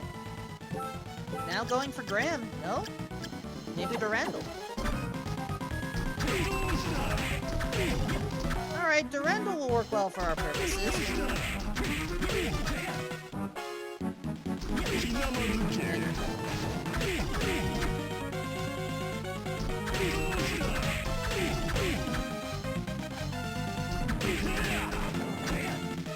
So yeah, thanks to both of our runners, we've explored everything we can prior to taking out Teddy Graham here.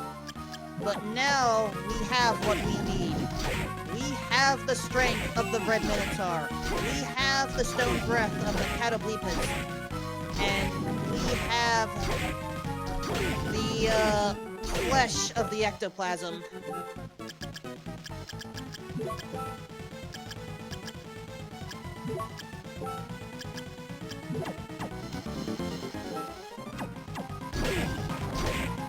This would actually be a good time to keep Red Minotaur, though. Because of an attack like that.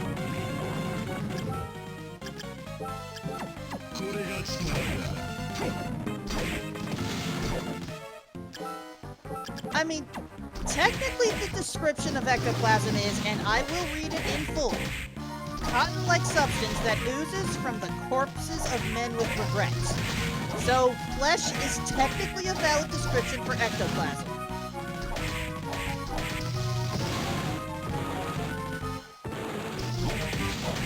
I I never said Dracula was made up of necessarily sane components, did I?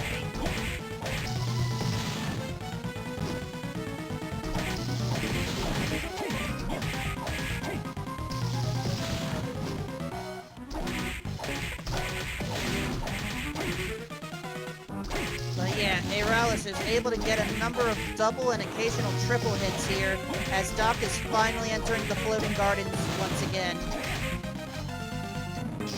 And with that, Teddy Graham Jones realizes that he is not Dracula, for we, Soma Cruz, are Dracula.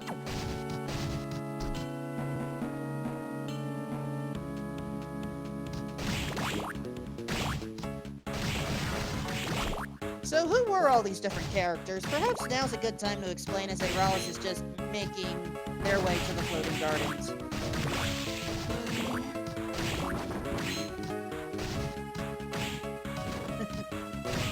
So we are Soma Cruz, the of-age student who went to see the solar eclipse. There's your ectoplasm, Doc. We saw it with our not-girlfriend, Mina Hakuba. We found our shop owner, Hammer, inside the castle.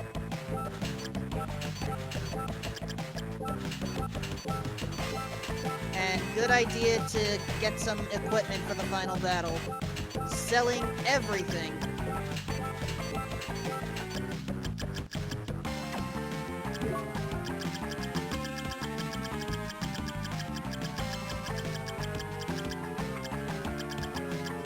Selling everything and buying all the healing.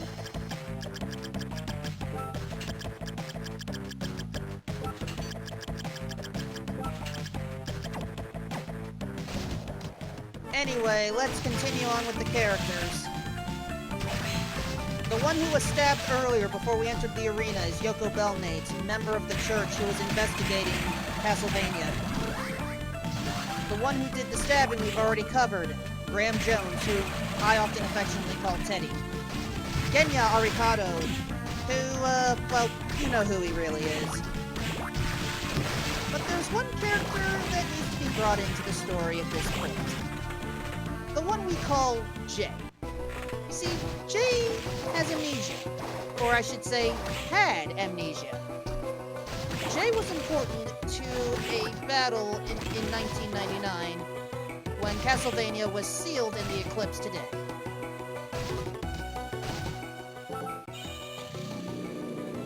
Of course, the amnesia is now gone. And so everyone say hello to Julius Belmont.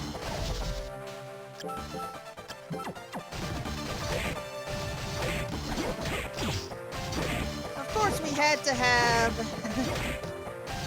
Belmont versus Dracula somehow in this game, right? Oh, nice piece of red Minotaur there by Aeralis.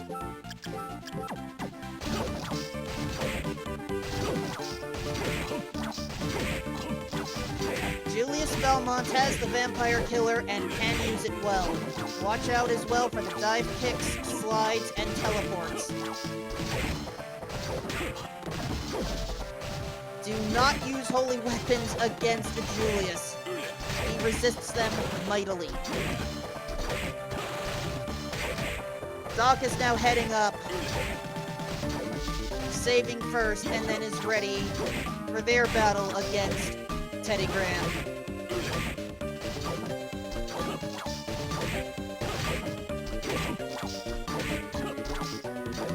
Sorry to keep you waiting, Teddy. We were just missing something.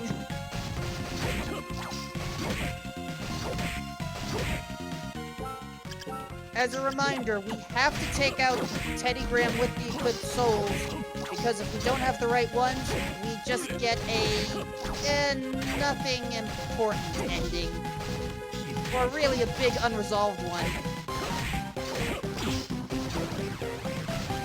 And now Julius is upset. Grand Cross! At this point, the sub-weapons come out. The cross, the axe, the holy water.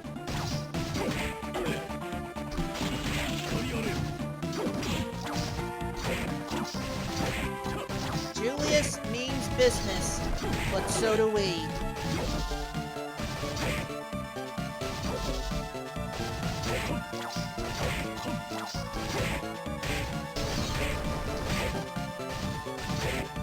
Doc is ready for Phase 3 against Teddy Graham.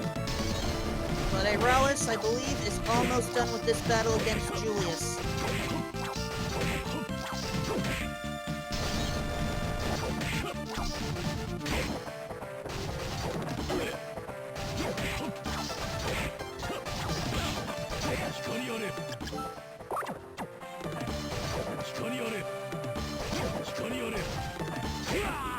Oh, almost got a parting shot, but Julius Belmont has surrendered. Welcome to the Chaotic Realm, where we navigate through piecemeal portions of the castle in sepia tone to make our way to the center, where chaos literally reigns.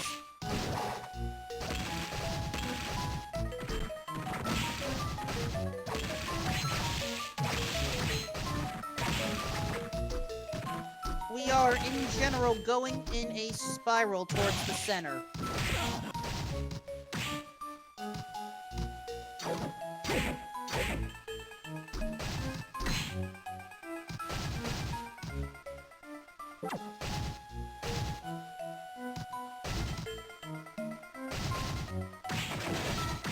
Nothing wrong with taking that safety save.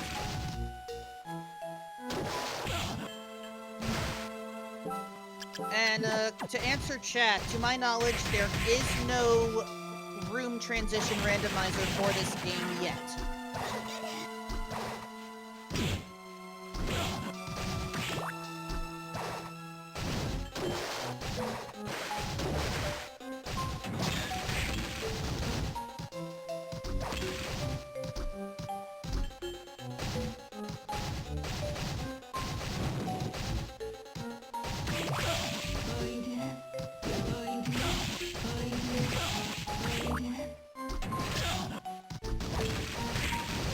Doc is ready for the battle against Julius, but Aeralis is ready for the battle against Chaos.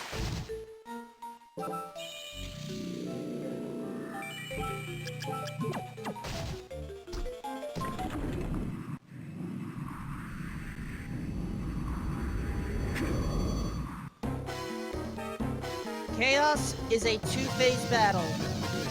The first phase, you become literally soulless. The essences of these souls will attack you through the statues. Each one represents your three abilities: Bullet, Guardian, and I always forget the third one. The red one will shoot projectiles, the blue one will charge at you, the yellow one will drain your magic.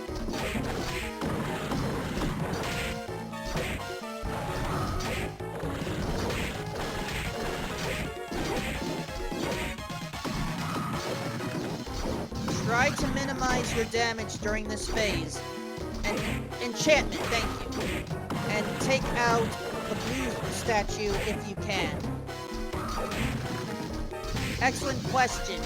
Once the statues are defeated, your souls are immediately available. You don't have to re-equip them. If you want to change your soul loadout, feel free, but you can't use them until the corresponding statue is taken out.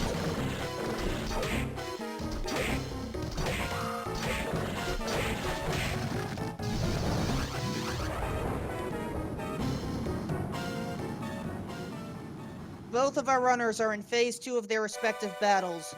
Doc Rider against Sub-Weapon Julius, Aeralis against Chaos itself. Chaos is represented as a big black orb. There are 4 eyes in the corners. Every eye you take out weakens Chaos's defenses. There is a bone dragon that moves throughout the arena. It cannot be damaged at all. It will fire bouncing balls at you. There are these small sticky mines that float towards you at a constant pace. If you get touched by one, that's what happens. It blows up on you in about quarter to half a second. And getting comboed in this battle is common. In this case, using Red Minotaur really works well to take out the eyes. Also, don't forget the fan attack by the center orb.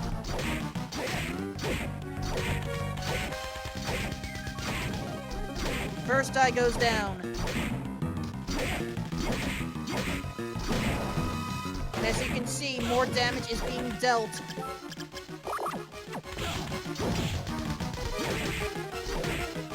Most runners like to take out 2 eyes at a minimum.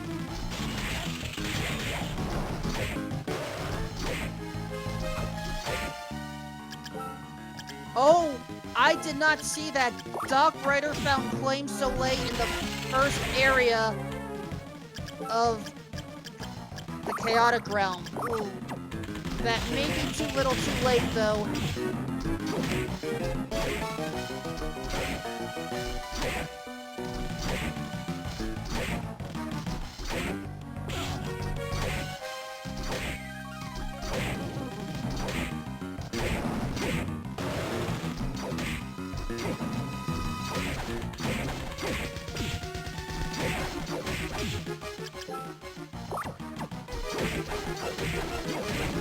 All 4 eyes are down.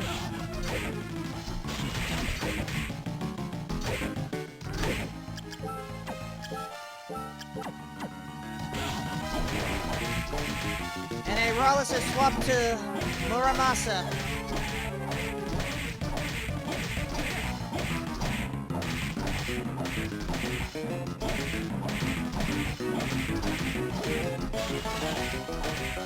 Oh, the center of the axe was in the middle there! Ooh, it didn't work! And Aeralis has to be careful. Okay, still has healing.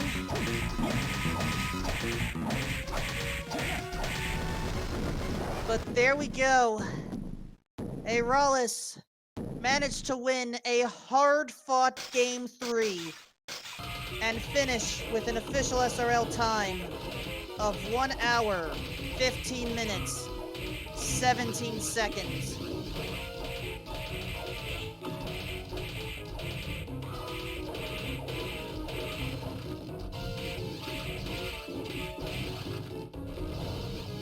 Whew! What a battle.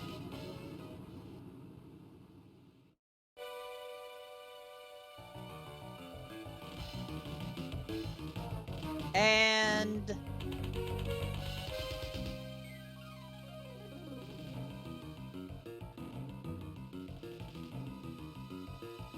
I think Duck has chosen to forfeit. I'm double checking.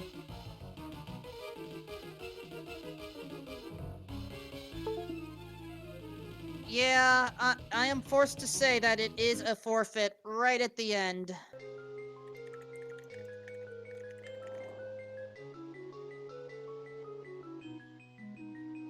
Let's bring them both in.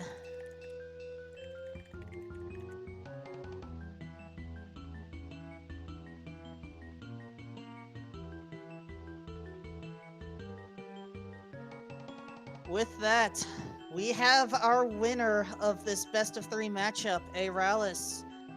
GG. Thank you, and GG's to Doc. So, yeah, I'm feeling pretty weird right now. You two managed to deliver a very memorable series here. I was a little worried the deaths might have an opposite effect. It was surprisingly close on Game 3. Basically, you were wrapping up Chaos as Doc was entering Phase 2 of Chaos. Oh, jeez. That sounds like it needs a rewatch. This entire series needs a rewatch. The first 2 games were either you had a marked advantage or Doc had a marked advantage, but Game 3, it really came down to the wire.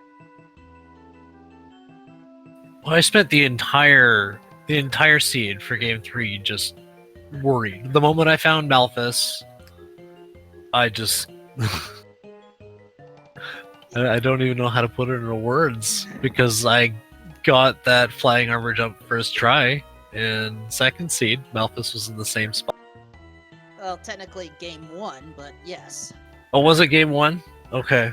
The 3 games are all bleeding together. And by the way, Doc Ryder's in chat, has chosen to decline the interview, but... Whew, I mean, honestly, I'm pretty sure you two may want to just talk it out after this race, because there were lots of good memories on this one. And I can safely say chat was engaged throughout. Well, I mean, everything felt pretty smooth, and all of the seeds, except for wherever Blue Book was in Seed 2. Oh, you are going to, hopefully not hurt me for this. You know the vanilla way to get to the dance hall? Yeah. Oh, I almost skipped that in Seed 3 too. Oh my god. Yep. Okay, well, that's, that hurts.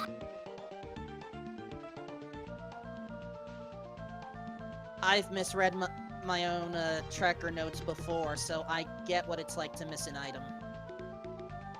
And to have it just, you know, be that key thing that you need, I've been there, I feel for you.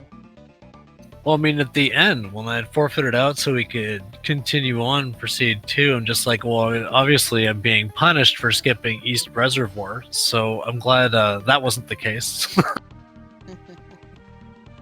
Oh, it's weird how all that lines up. But we got a good little combination of everything, right? The first Seed equipment was stacked.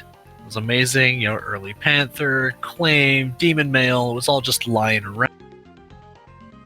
Seed 2 was a little bit more stingy, so I had to get creative. Realized that I'm not nearly as good with quite a few weapons as I thought I might be, but you know, I can get there. Lots of backdash cancel practice going on in these last couple. Then Seed 3 was pretty balanced. Okay weapons, okay armor. There was a Claim Soleil in the first item room of the Chaotic Realm in Game 3 that you passed. Oh no! I don't think I've ever checked for items. Well, I dipped in there once, I think, in the last round, but it's not something I've gotten into the habit of checking. It's probably worth it. You never know. That could be the one seed where you find a Chaos Ring or something. I don't know if I've ever seen a Chaos Ring generated in these randos. I'm pretty sure it's possible. But I mean, if you don't look, you'll never find it. Just like gambling.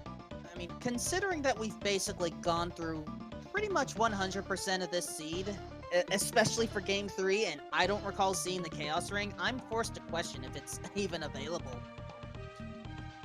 Yeah, I guess that's curious. Well, we have a lot of unanswered questions in regards to the code lately. Hopefully we'll get those ironed out. Get some solid answers. With that, I wish you both luck. You get to move on in the tournament, but your opponent is unknown at this stage. How do you feel? It's not Jupiter. Right now I'm fine. We'll see. I know it's going to be fun regardless.